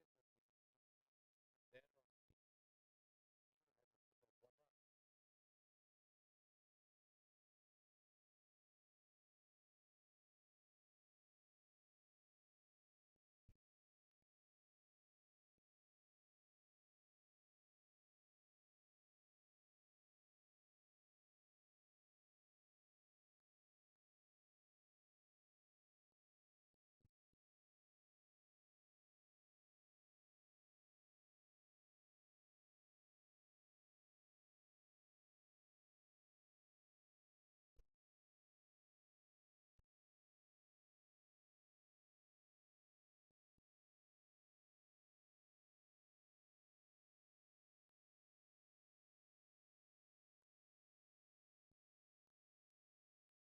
looks as though all's well with him as gets back into the position there.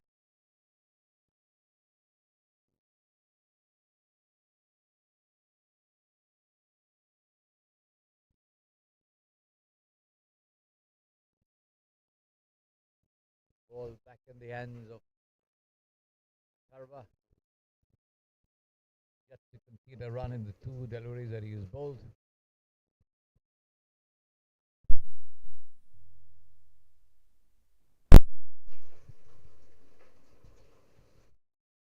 This is down the leg side and eluding a diving wicketkeeper there, but stopped just inside the ropes. Wait for the umpire signal. That's wide. So 2 runs coming of that ball there. The batsman swung but missed it completely. So did the wicketkeeper. Dive to the depth to make a well attempt to stop it was successful.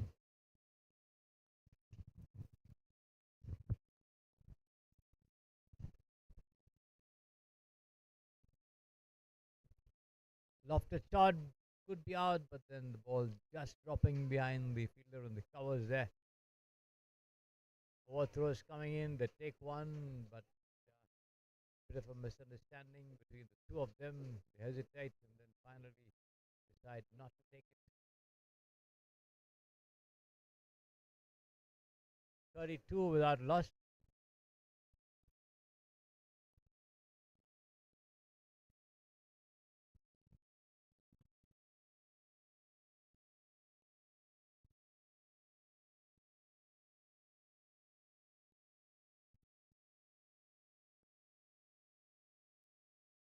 This is driven nicely through the covers, runs in this here, and that's going to be 4 runs. Through the deep extra cover fence.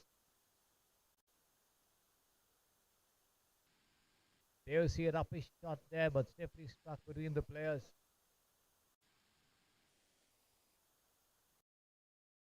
As Maddox gets his first boundary to open his account. He's on 4 now.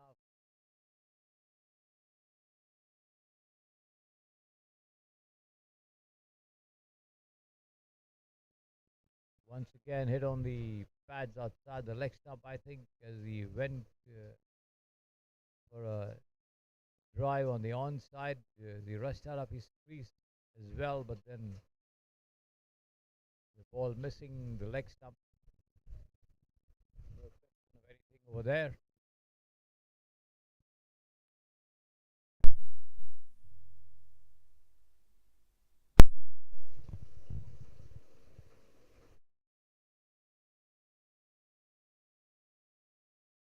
Atharva again. On the off stump, pushed into the cover. Chance of a run out there, but the throw directed, missing the stumps and overthrows as the ball goes over the boundary line on the other side of the field there at point, deep point rather, 4 runs. So 4 gifted runs.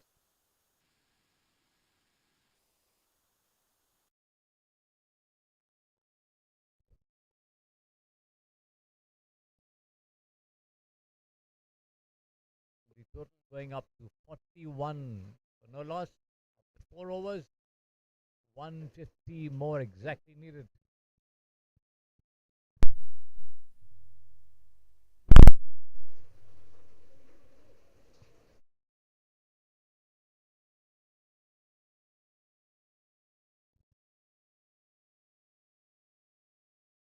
This is again 4 pitch delivery outside the off stump as the batsman tries to drive but gets it on his pad. The ball ricochets on towards the short third man region. They take a single end of the over. 42 for no loss. Atharva Sunkari giving away 12 runs in that over. Maddox on 9, Yoshuna on 29.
bowling change at the Sampradaya Sports Stereo end with Madhu Nayak in charge of the attack.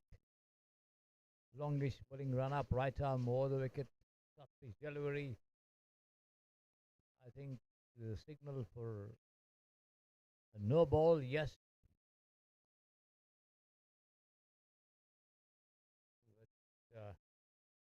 With the number of fielders outside.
And that dismissal here as the ball is edged and the wicketkeeper diving to his right to take that catch as Maddox walks back.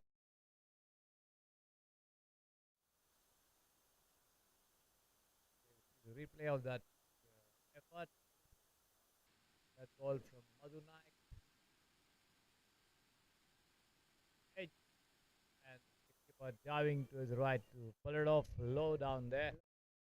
So the Hawks lose their first wicket, 44 for 1, with Maddox William walking back after scoring 9 runs.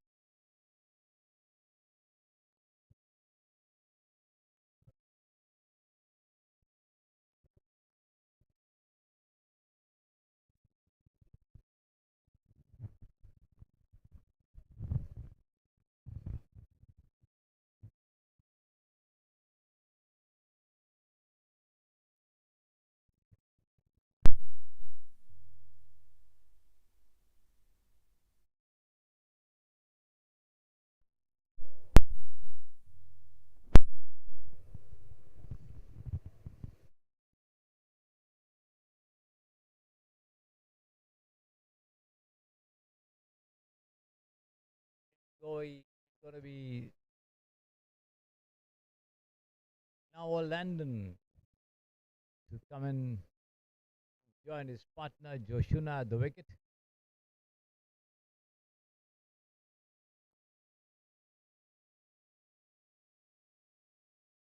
Down the off stump there, Madhu Naik, as this time the batsman has no intention to meddle with it, taken by the keeper there.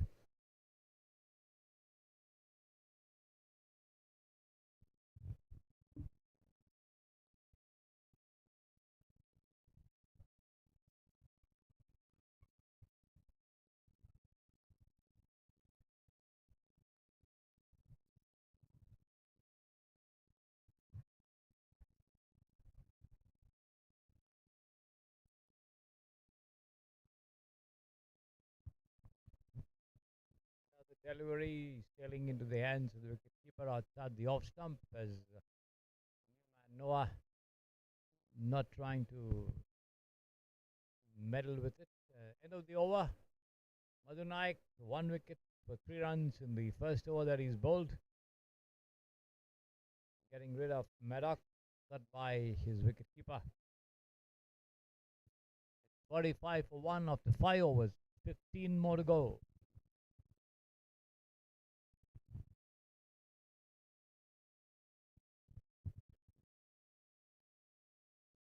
Going to be Sunkari, Atharva Sunkari once again into the attack. The tall right arm medium pacer.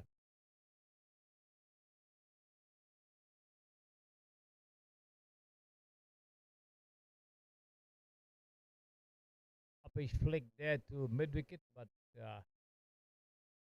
safely out of reach of the fielder there. But the two of them crossover for a very sharp single.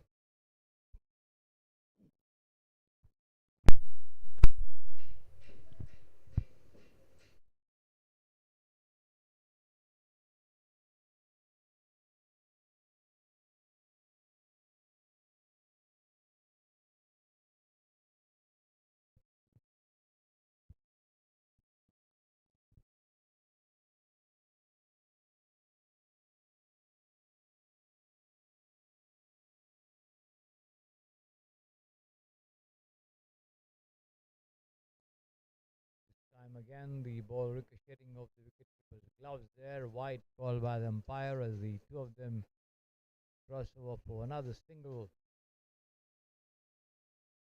As the Hutt inch closer to the 50-run mark.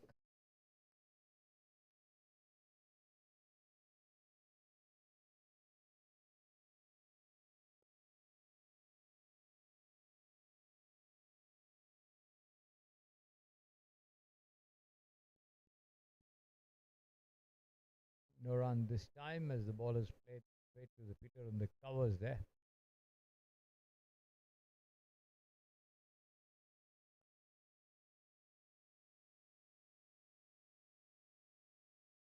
Current run rate of 9 runs and over. The requirement is 9.75 for the visiting team from Wellington, New Zealand to make a match of this against the cricket Ananthapur boys. This is pulled away nicely there towards the long off, and that's 4 runs.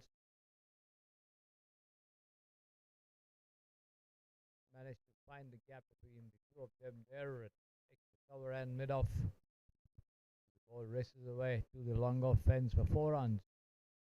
That brings up the 50 of the innings, 52 for 1 in 5.3 overs.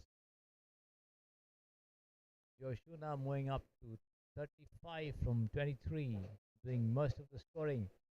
Once again, he swings this one down to the deep backward square leg boundary for 4 runs. The second boundary coming in a row here for this tall batsman from the Hutt. Batting very well there on 39, having done most of the scoring by himself.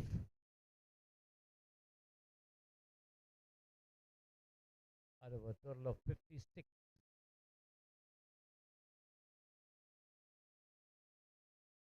Once again, down the offside there, the wicketkeeper moving quickly to his left to collect. Wide signal by the umpire.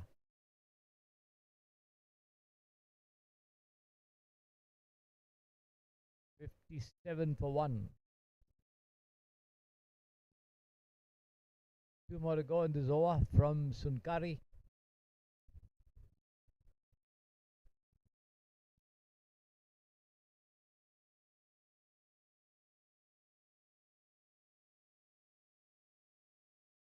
Taken on the rise and driven straight down to the Peter on the covers there. Powerfully struck, but can't beat the field. No run there.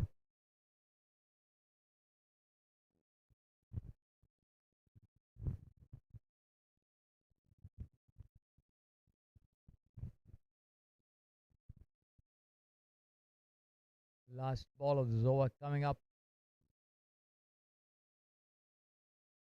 And an uppish shot there to mid-on, falling just short of the fielder. No damage done, no run possible either. End of the over. Atharva Sunkari, 2 overs, 24 runs, yet to take a wicket. Hutt 57 for 1. Yoshuna on 39. Noah Landon yet to open his account.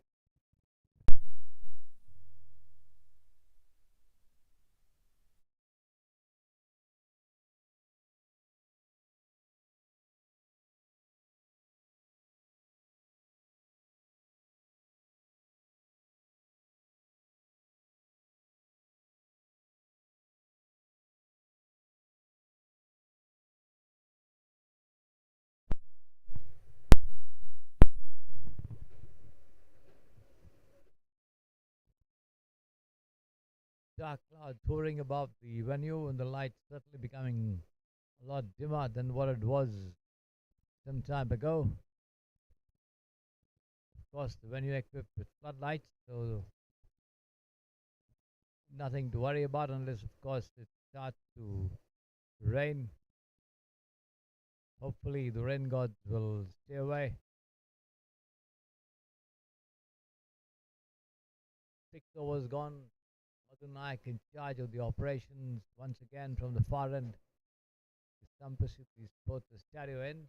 First delivery straight into the hands of the wicketkeeper outside the off stump.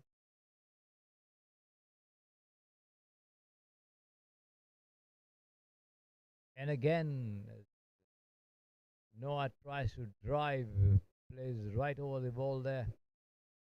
Lucky, didn't play on or get a touch as wicketkeeper gathers again.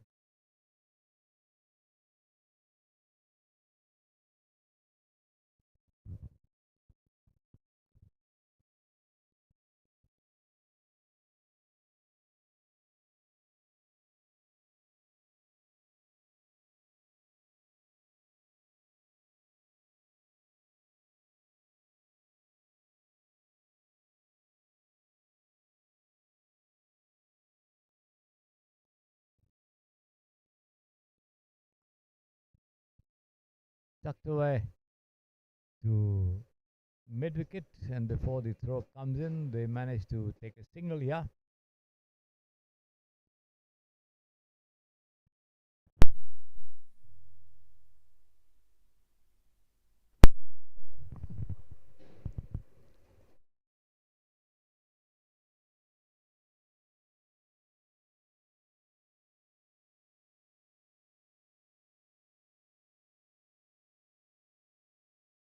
Yoshuna drives this, but not quite powerfully enough to beat the fielder at mid-on.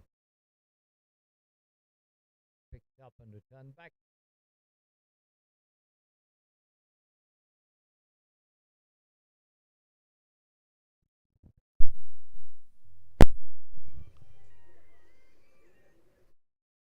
This has been turned away, and that's going to be 4 runs to the deep backward square leg boundary.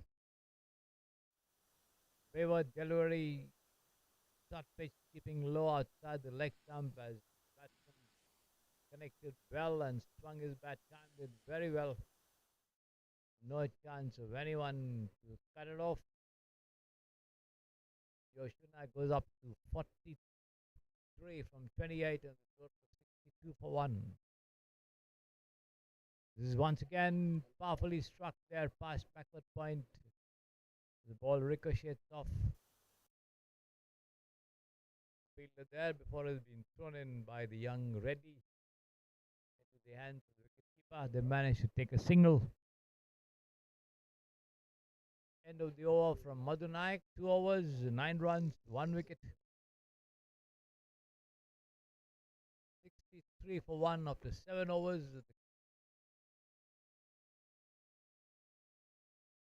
They still need 128 and 78 deliveries to win this match against the cricket Ananthapur under 15 boys. Let's see how much the Hutt can do to hasten up the proceedings, because the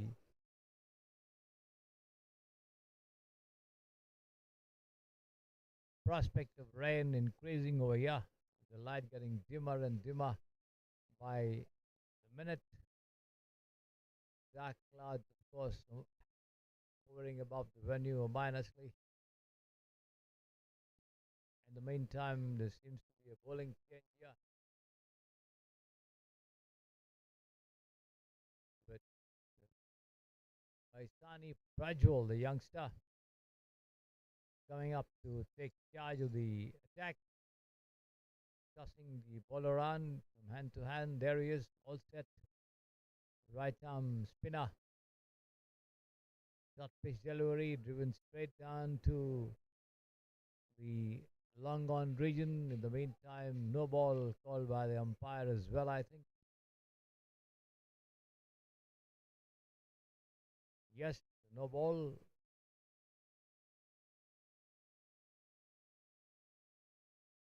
Freight also coming up. Let's see how much Noah Landon can do.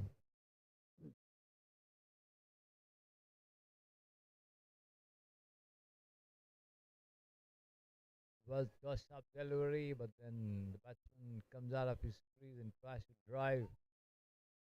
Gets it on his pad as the ball trickles down towards the backward point. They manage to cross over for a single.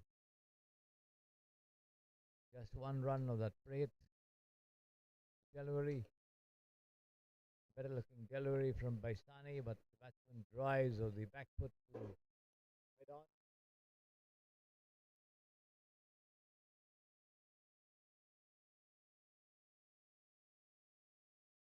Gets a single all the same.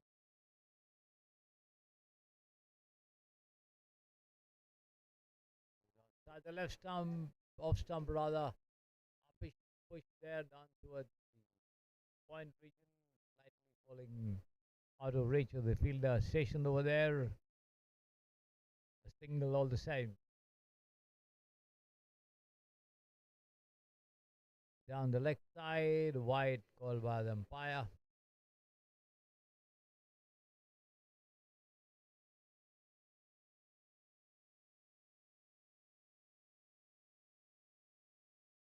This time he takes it on the half volley and drives the ball, taking the outer edge and running down towards the mid wicket there. Before the throw comes in, they manage to take a single. Baisani giving away 6 runs so far. 2 more to go in this over for him.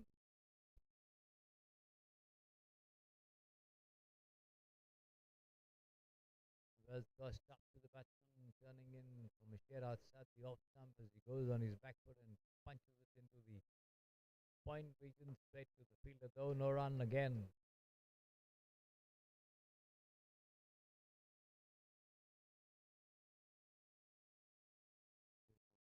Placed well between the bowler and the man at extra cover there to long off as they take a single end of the over.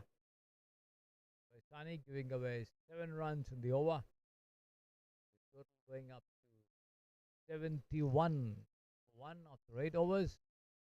120 more in 72, the requirement.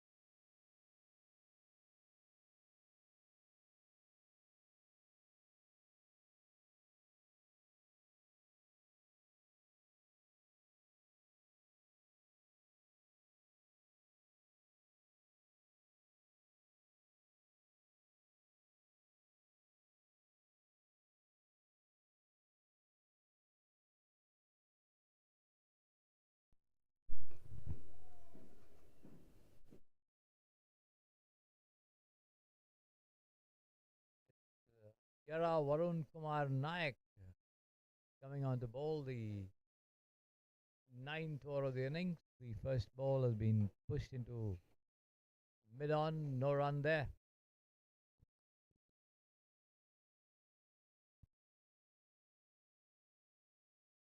slightly over pitch delivery outside the off stump. The batsman nowhere in line with the delivery to make anything of it. Gathered by the wicket keeper.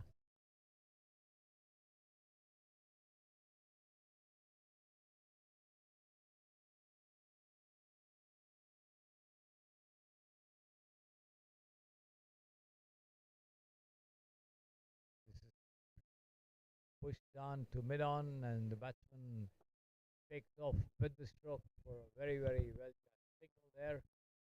Calls for it. Good response from the non-striker as well.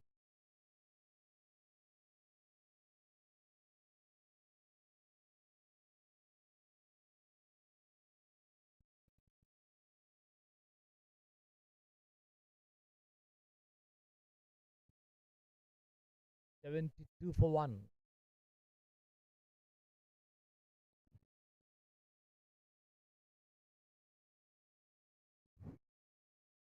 Taken on the half volley and turned away towards wideish deep mid wicket, but yeah,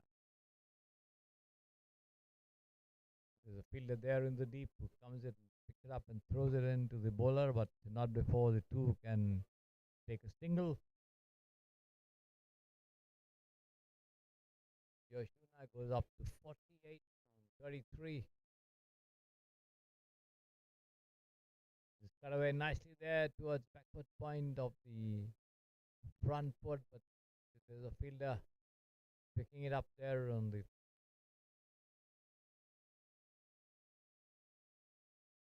first bounce and returning it. No runs, 73 for 1.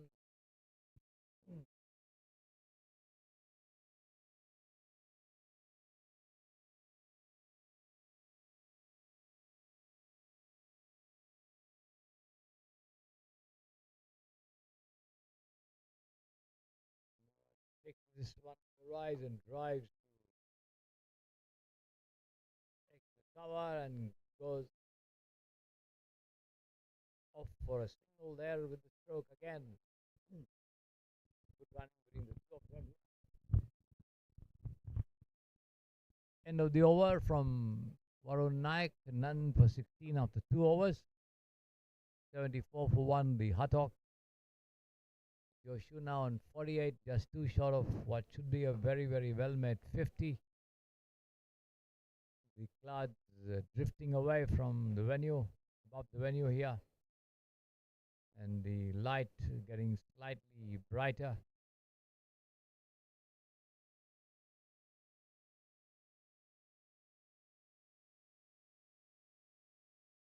It's going to be by Sani Prajwal once again to continue bowling operations. The youngster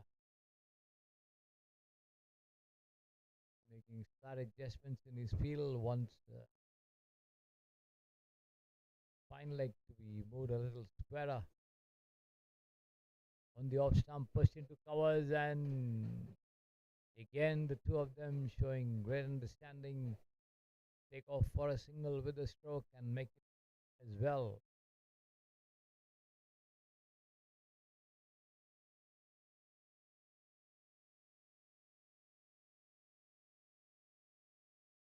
Another push past the bowler at the mid on, and another single.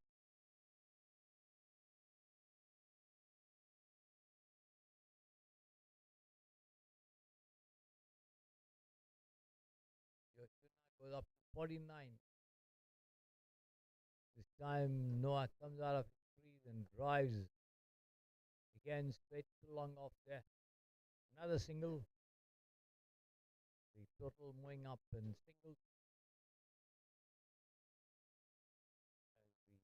The bowler tries to maintain a proper line and length here. Well tossed up to the batsman, taken on the full and driven once again to mid wicket, straight to the fielder. They take one. That's all, and that's his 50.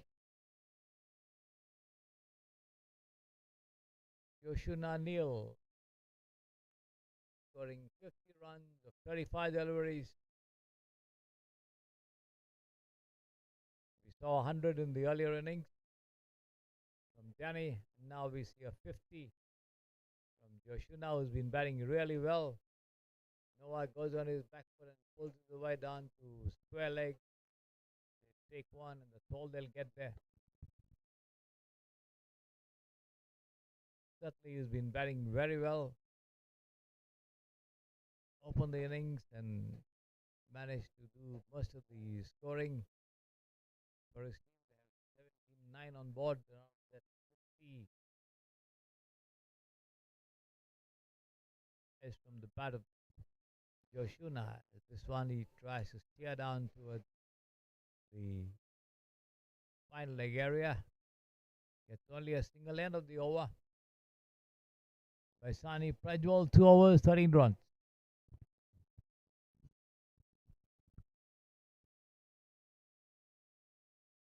At the halfway mark, as the umpires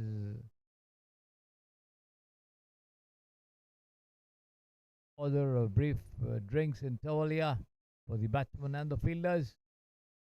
10 overs gone, 80 for 1. 111 in the remaining 60 deliveries for the Hutt under 15 boys to turn the tables on the cricket Ananthapur under 15 lads, and let's see how much they can do. They have wickets in hand. They've lost only 1 wicket, with Noah and Yoshuna playing really well. Yoshuna certainly impressing with his stroke play. He scored 50 runs of 36 deliveries, produced some nice drives and pull shots. Severe on anything on or outside the leg stump, especially. And let's see how much they can do to keep the momentum going for their team in this match.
All set for the game to restart with, I think,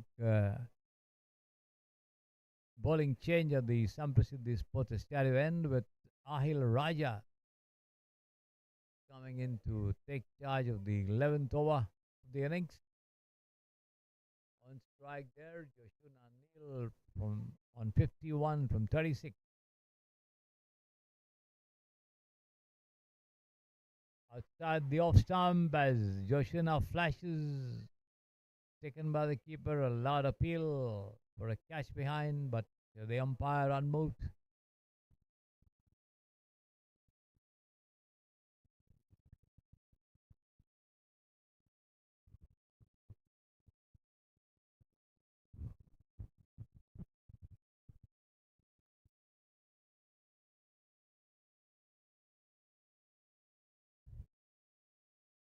Once again, and this time he's out.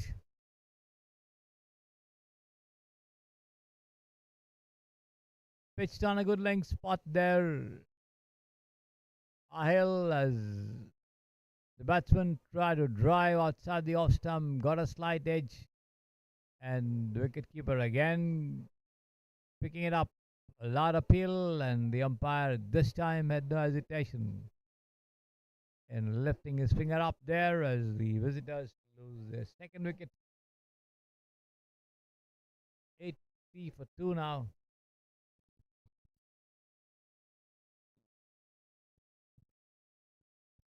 But the well settled Joshua Neal walking back after scoring 51 runs in 37, 38, 39 deliveries rather.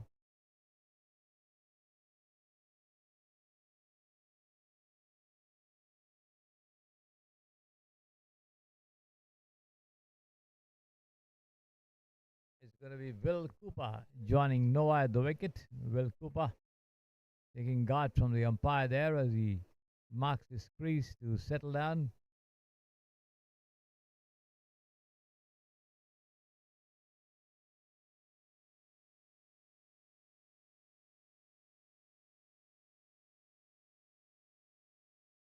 As we look around the field and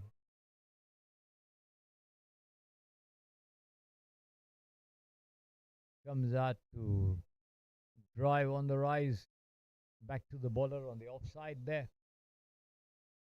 Will Cooper quite tall and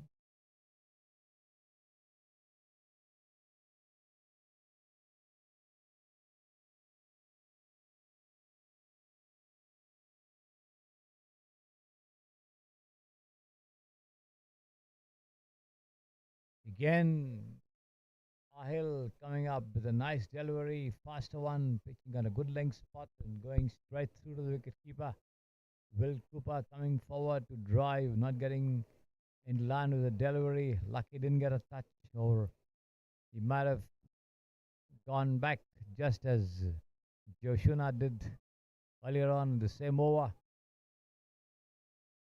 Good tactics there by Ahil Raja, managing to tempt him outside the off stump. Once again, a similar delivery, but this time keeping rather low there as the batsman plays all over it.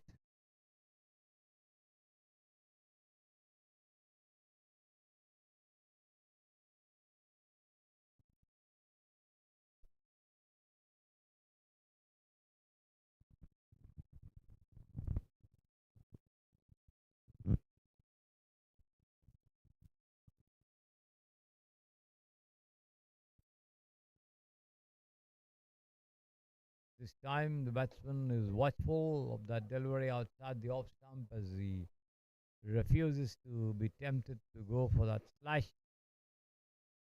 taken by the keeper. End of the over. 11 gone, 80 for 2.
There's a bowling change here at the Perlin end with uh, Geetika Royal coming in to take charge of bowling operations. The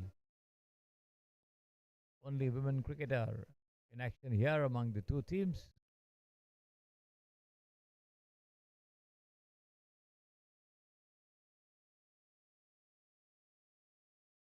Nice bowling action, right arm over the wicket. The first delivery outside the off stump there. Noah Landon offering no stroke.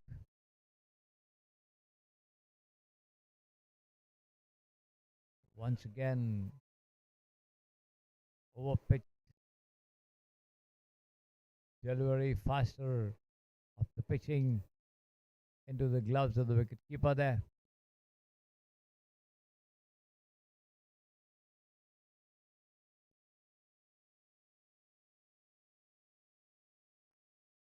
Slightly short pitch as the batsman comes forward to it and plays it on the rise and drives down to long off. Gets only a single there.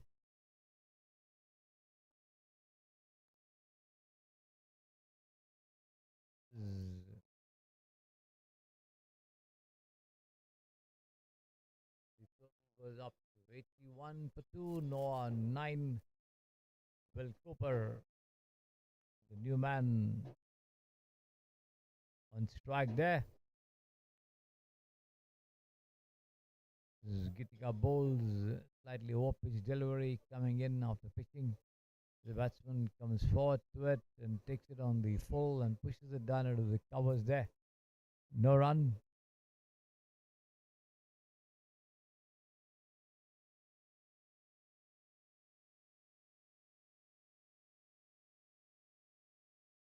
Start the leg stump.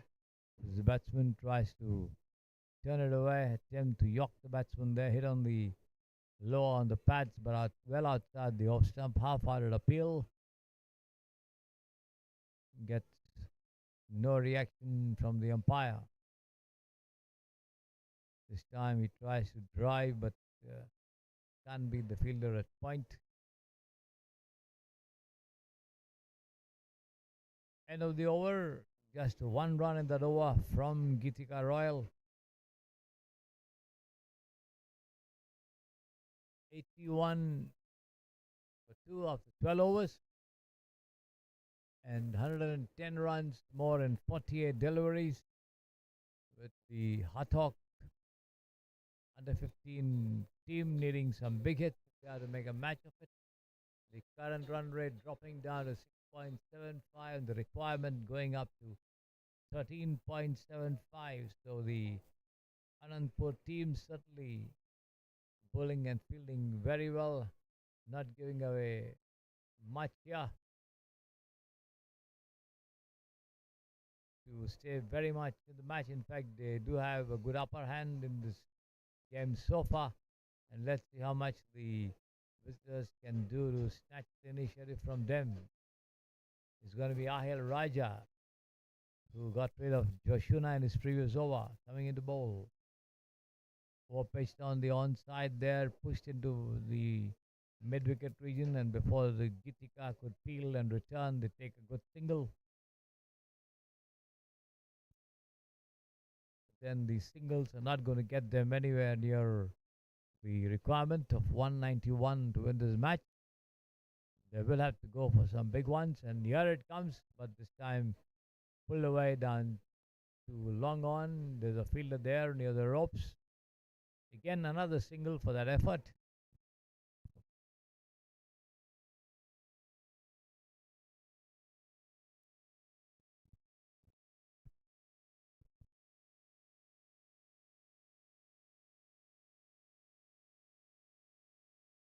This time a short pitch, rising delivery, almost going past the batsman at chest height into the hands of the wicketkeeper as he watches it sail away from him, offering no stroke.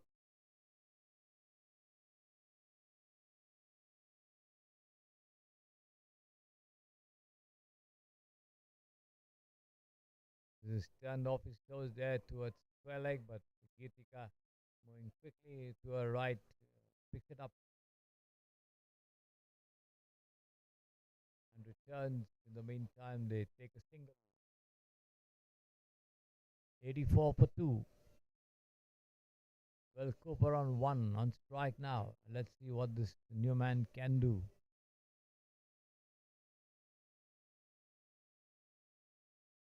Takes this one on the rise and pulls it down towards the extra cover region. Atava Sunkari there does the fielding. No question of a run this time, though, as they stay put inside their creases. Last ball of the over coming up from Ahil Raja.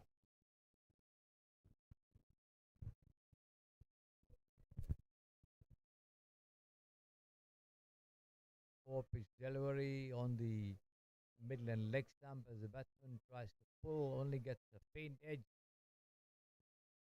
inside edge as the ball hits his pads and drops close to the stumps, picked up by the bowler himself. No run, end of the over. 13 gone, 7 more to go. Adil Raja, 1 wicket for 3 runs in 2 overs that he's bowled. Good bowling indeed. 84 for 2. Will Cooper on 1 from 10. And Noah Landon on 11 from 22. These two have a lot of work to do if they are to take their team closer to the target of 191.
This one has been driven down to long off there, but again, just a single. As well, Cooper and Noah find the going slightly tougher against them in terms of their ability to pull off the big ones. They're again pushed into mid wicket for another single. Of course, they've been running well between the wickets, but then the situation demands a couple of boundaries and a couple of sixes if they are to get closer to their target of 191. Gitika bowls again. Lofted shot this time over the other fielders with extra cover and backup coming in from long off, long on there, long off rather. In any case, they take 2 runs, taking the total on to 88 for 2. Noah London was up to 14. Full toss once again driven straight down to mid off. Geetika moves quickly to her right to do the fielding and threatens to knock down the stumps, but Will Cooper quickly back into his crease.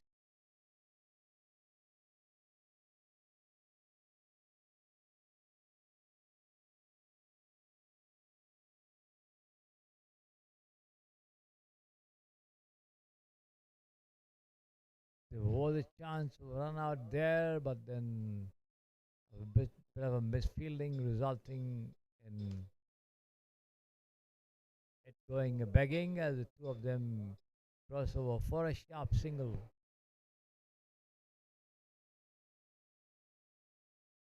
End of the over, Geetika Royal 2 overs 6 runs. 89 for 2, 14 overs gone. Current run rate is just 6.36, and the requirement now is 17 runs and over. So the odds are heavily stacked against the Hutt under 15 boys.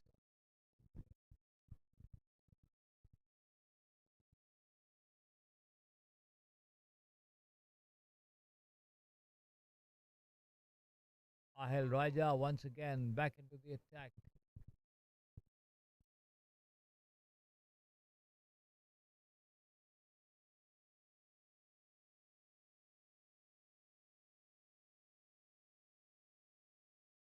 Trying to tempt the batsman to go for their shots outside the off stump with his faster deliveries, but then in the hope of getting a touch to the wicketkeeper as again this time the ball bouncing appreciably there.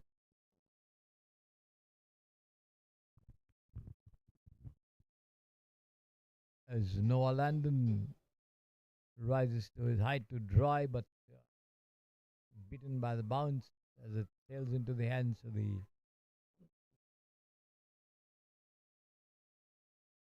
wicket keeper there.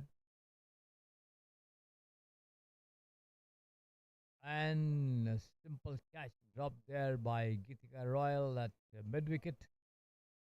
Up a shot there. You see the replay of that effort. There it is. An uppish flick as Gitika got both her hands to it but wasn't able to hold on and floored it. 90 for 2, a single all the same there for the two of them. This time the batsman Will Cooper tries to pull, misses it completely. The ball also missing the off stump, possibly appeal for leg before, nothing doing, says the umpire. As Rahil walks back to the top of his bowling run there on the far side, the Samprasad Sports stereo end. He still has two more deliveries left in the over.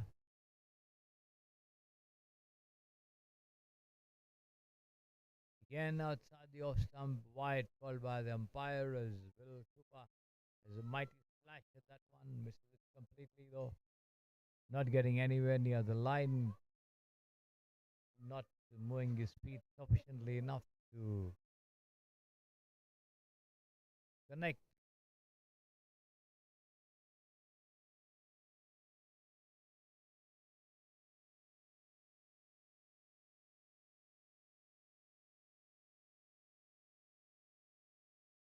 This time he does, and that's gone over the long on ropes for 6 runs. The first big hit coming after a long time in the innings over here.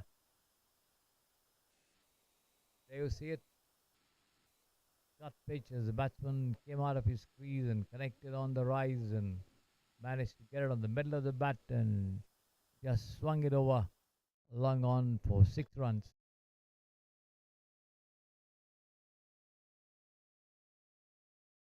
The next one, though, he tries to drive, doesn't connect, taken by the keeper. End of the over. Ahil Raja, 3 overs, 11 runs, and 1 wicket. 15 gone, 5 more to go. 97 for 2. Will Cooper on 8, Noah Landon on 16. The requirement is 18.80 and over. 94 in 30 deliveries. Can they come closer to the target? They will need a lot of those big hits that Will Cooper produced in the earlier over if they are to come closer, but then 1 or 2 overs can turn the match either way. And let's see how much the Hutt Hawks can do to still remain in the hunt.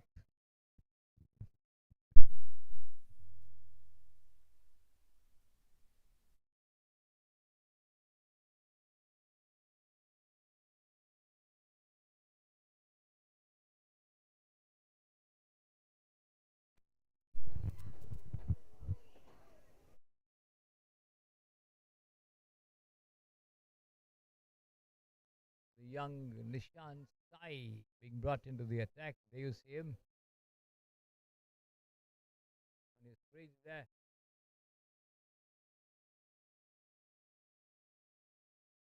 A little more than stump height. This enthusiastic youngster. Right arm over the wicket. The batsman drives down to long on. They take one and come back for the second as well, but the throw wide of the wicketkeeper, allowing the two of them to get back into the crease. 2 runs takes the total past the 100-run mark. 101 for 2, being collected cleanly by Nishant Sai, the bowler. 2 runs all the same to Noah Landon. 20 now from 22. A single rather. 102 for 2. Will Cooper on strike.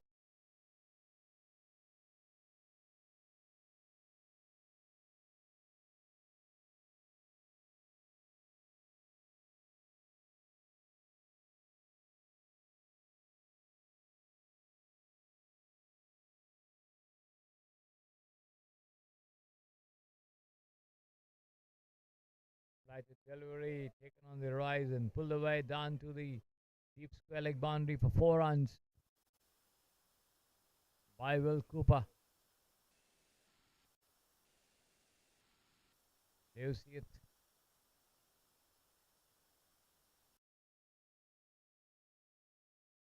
108 for 2. 14 now. Cooper.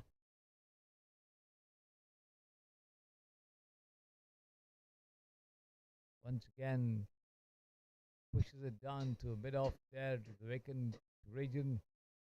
The player from the extra cover region comes in to do the fielding. They take a single end of the over. Nishan Sai, 1 over, 12 runs. 109 for 2. The Hutt under 15 boys. They still need 82 from 24 deliveries. 16 overs gone. And the required run rate jumping up to 20.50. So certainly the cricket Ananthapur boys having a definite edge in this match. Unless, of course, Will Cooper and Noah Landon can turn it around for their team with some big hits in the remaining 2 overs. This over is going to be quite crucial for them. It's going to be a bowling change there with Varun Kumar Naik coming in to replace Ahil Raja.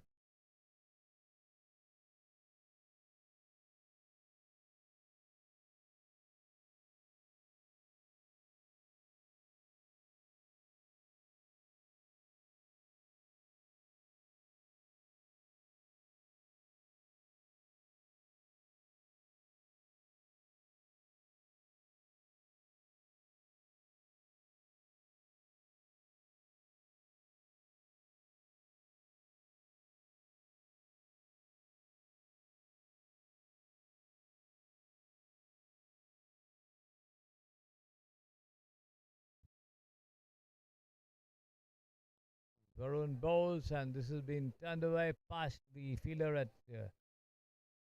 mid wicket to the wideish deep mid wicket boundary for 4 runs by Will Cooper.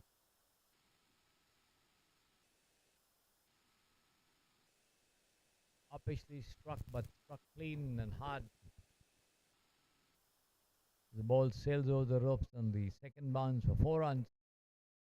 The total going up to 113 for 2, 78 in 23. Talk boys. A lot more to do. Taken on the half volley and driven down to long on as they take 2 runs before the throw could come into the hands of the wicketkeeper.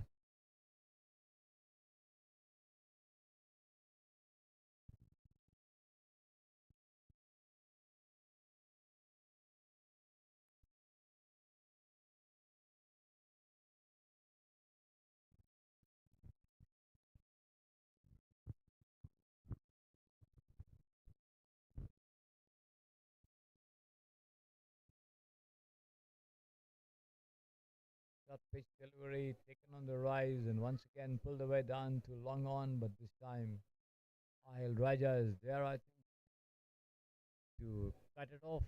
They won't get more than a single here. 116 for 2. Both the batsmen in their 20s now.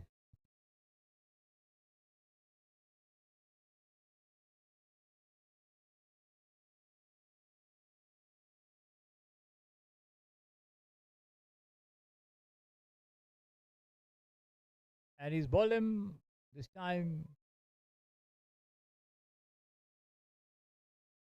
on the off stump as the batsman went for a drive, missed it completely, almost yorked him. Ball just hitting the off stump and running down to deep third man. And Noah Landon walks back after scoring 21 runs.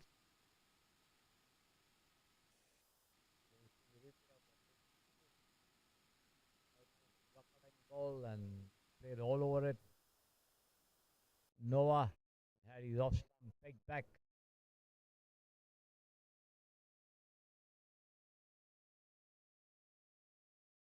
And 16 for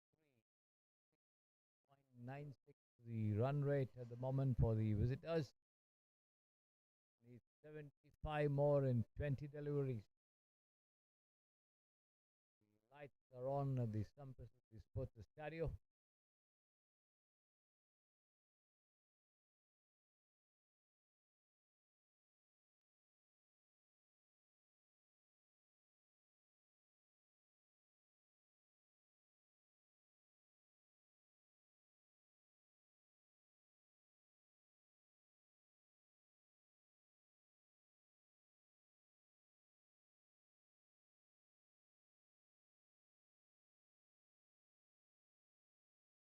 Varun Kumar Naik commencing a fresh over. The first delivery outside the off stump, wide called by the umpire.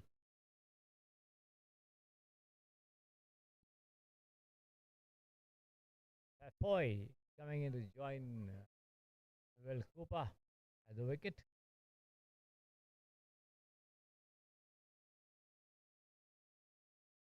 This time he takes it on the rise and pulls it away down to long on, and I think there's a bit of a misfielding there from Ayal Raja as the ball hits his foot and goes over the line for 4 runs.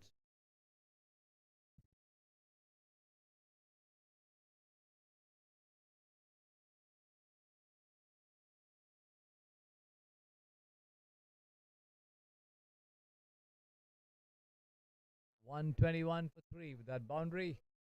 70 more in 19 deliveries.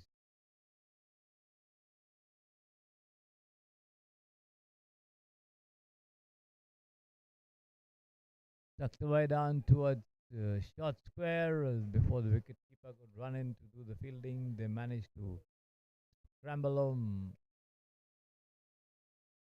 for a single. End of the over. Varun Kumar 1 for 29 after 3 overs. 17 gone, 3 more to go. 69 in 18 deliveries at 23 runs and over. Quite a Herculean task here at any level of the game, and the cricket Ananthapur under 15 boys certainly right on top.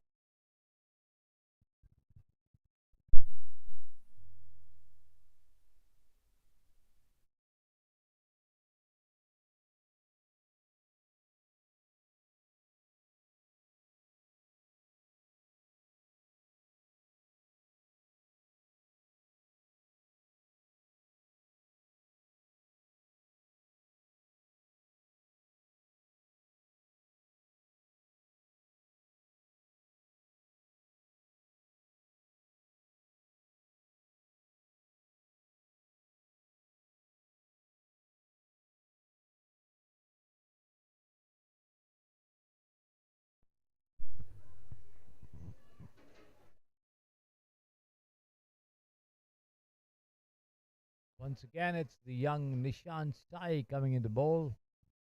A long run up for this short youngster. There you see him on your screen. Picks the ball up. There he is. Runs in.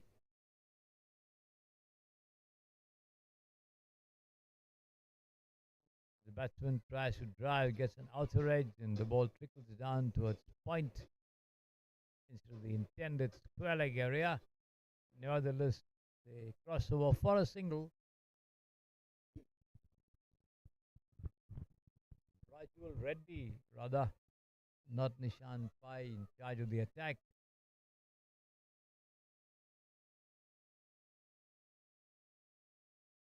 This time, Will Cooper drives off the back foot there, and that should be 4 runs to the deep mid wicket fence. Yes, The effort possibly coming rather too late in the day for the visitors, or can they still come up with a lot more of their boundaries in the remaining deliveries? Once again, taken on the full and punched away down to Whitish mid wicket there, the fielder trying to take that on the rise in some pain there.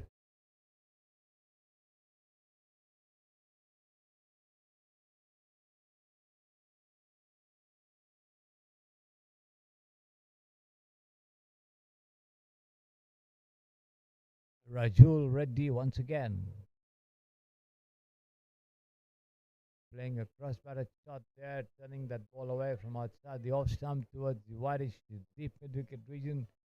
They take one and come back for the second as well as the throw comes into the non-striker's end.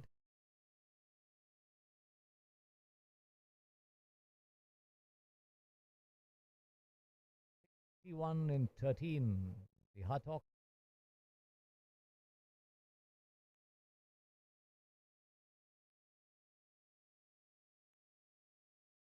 once again taken on the rise and flung away down towards Warish mid wicket. They take one, come back for the second as well before the throw could come in. Two more.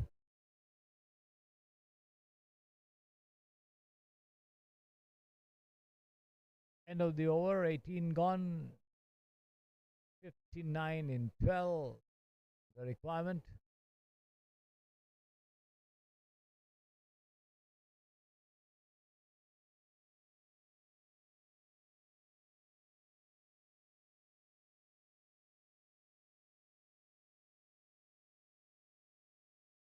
Rajul Reddy, 9 runs in the only over that he's bowled so far.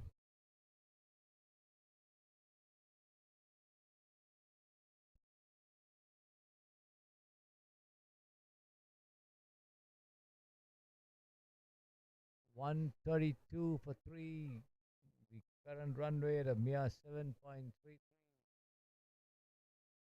And the requirement 29.50 an over.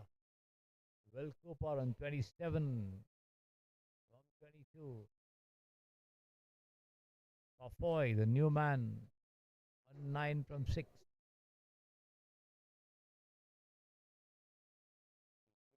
4 under 15 boys certainly have more than a foot in the door in this match as far as the result is concerned.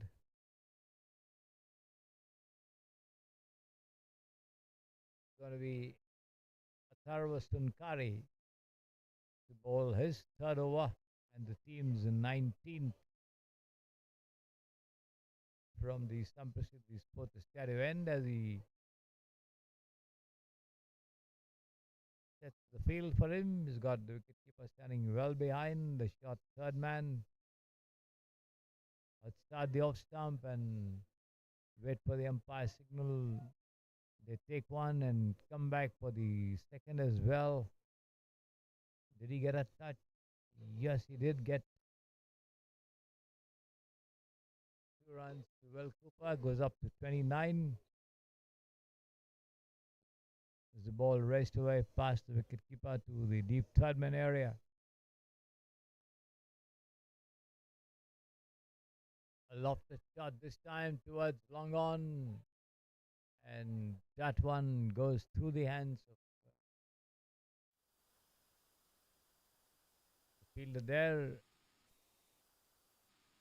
This is a replay of that effort.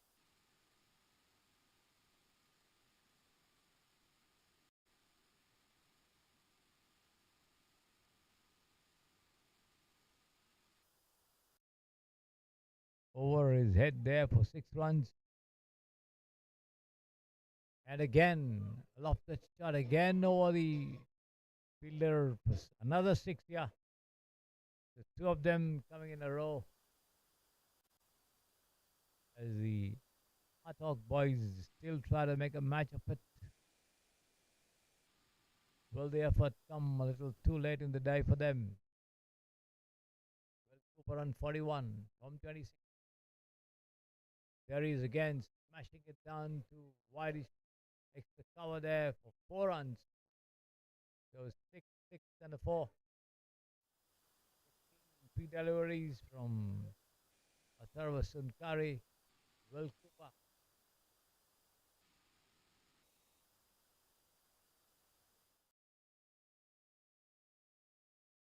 145 and the total to 150 for 3, exactly 150. 41 and 8, the requirement. Still quite a steep proposition.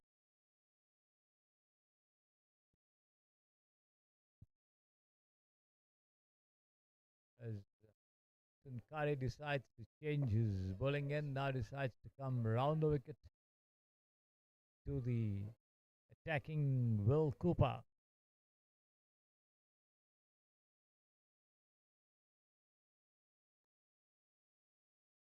Start the leg stump as he digs it out of his ground and drives down to long on, but then not more than a single there.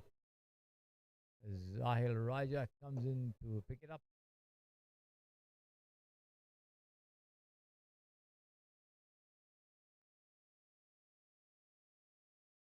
Last ball of the penultimate over coming up.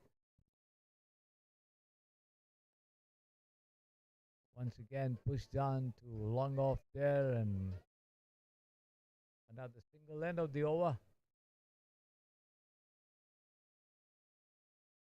19 overs gone, one more to go.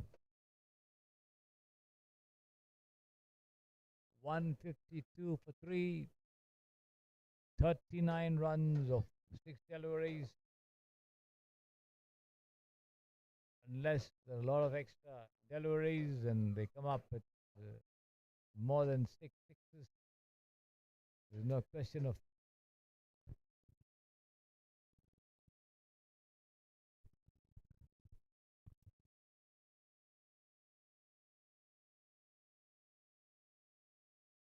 the Hutt Hawks getting through to the total, as the Ananthapur lads look firmly set on the road to victory here against the visitors. Last over to be sent down by Rajul Reddy. Right arm over the wicket. Here he goes. Down the leg side, a lofted shot there towards the deep backward square leg. They take one and come back for the second. That's all they'll get there.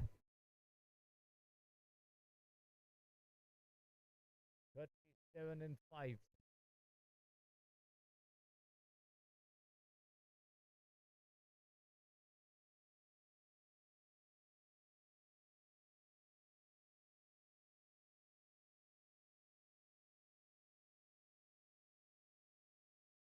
Once again, lofted shot there towards mid wicket and well into attempt by the fielder there. Goes begging as they take 2 runs for it. Overthrows coming, chance of a run out again, but they manage to make it before the throw comes into the wicketkeeper's gloves. He tries to break the stumps over there. There you see the effort going a begging. 3 more deliveries to go. 157 for 3. And this is taken on the full and slammed down towards the deep backward square leg for 4 runs. That's Will Cooper's 50. Individually a nice innings for him, but then losing cause for his team. 50 of 28. 3 more to go in this over. 30 runs in 3. Once again, he comes out of his crease and drives down to deep mid wicket. They take one, come back for the second as well. as the throw comes in to the non-striker's end. 28 and 2. Rajul Reddy. There he goes. And once again, driven down to long on. Just a single. 164. Last ball coming up. 27 runs adrift. It's only a question of reducing the margin of defeat for the Hutt under 15 boys from Wellington, New Zealand. As this one flicked away down towards the deep square. They take one, come back for the second as well. Appeal for a run out. Yes, he's out. So that's the end of the innings. But the cricket Ananthapur under 15 boys winning the match against the Hutt Wellington New Zealand team by a margin of 25 runs. So ultimately, the Hutt boys managed to reduce the margin to just 25 with some lusty hitting, with Will Cooper getting to his individual 50. We saw a lovely 100 from Danny in the earlier innings of the Ananthapur team. So, two lovely knocks and some good bowling also on view. And at the end of it all, the Cricket Ananthapur team emerging winners by 25 runs. And possibly there's another match to be played today. We'll get back to you once the schedule is known. Till then, we are off the air for you. But certainly, there's going to be another fixture today to be played under floodlight.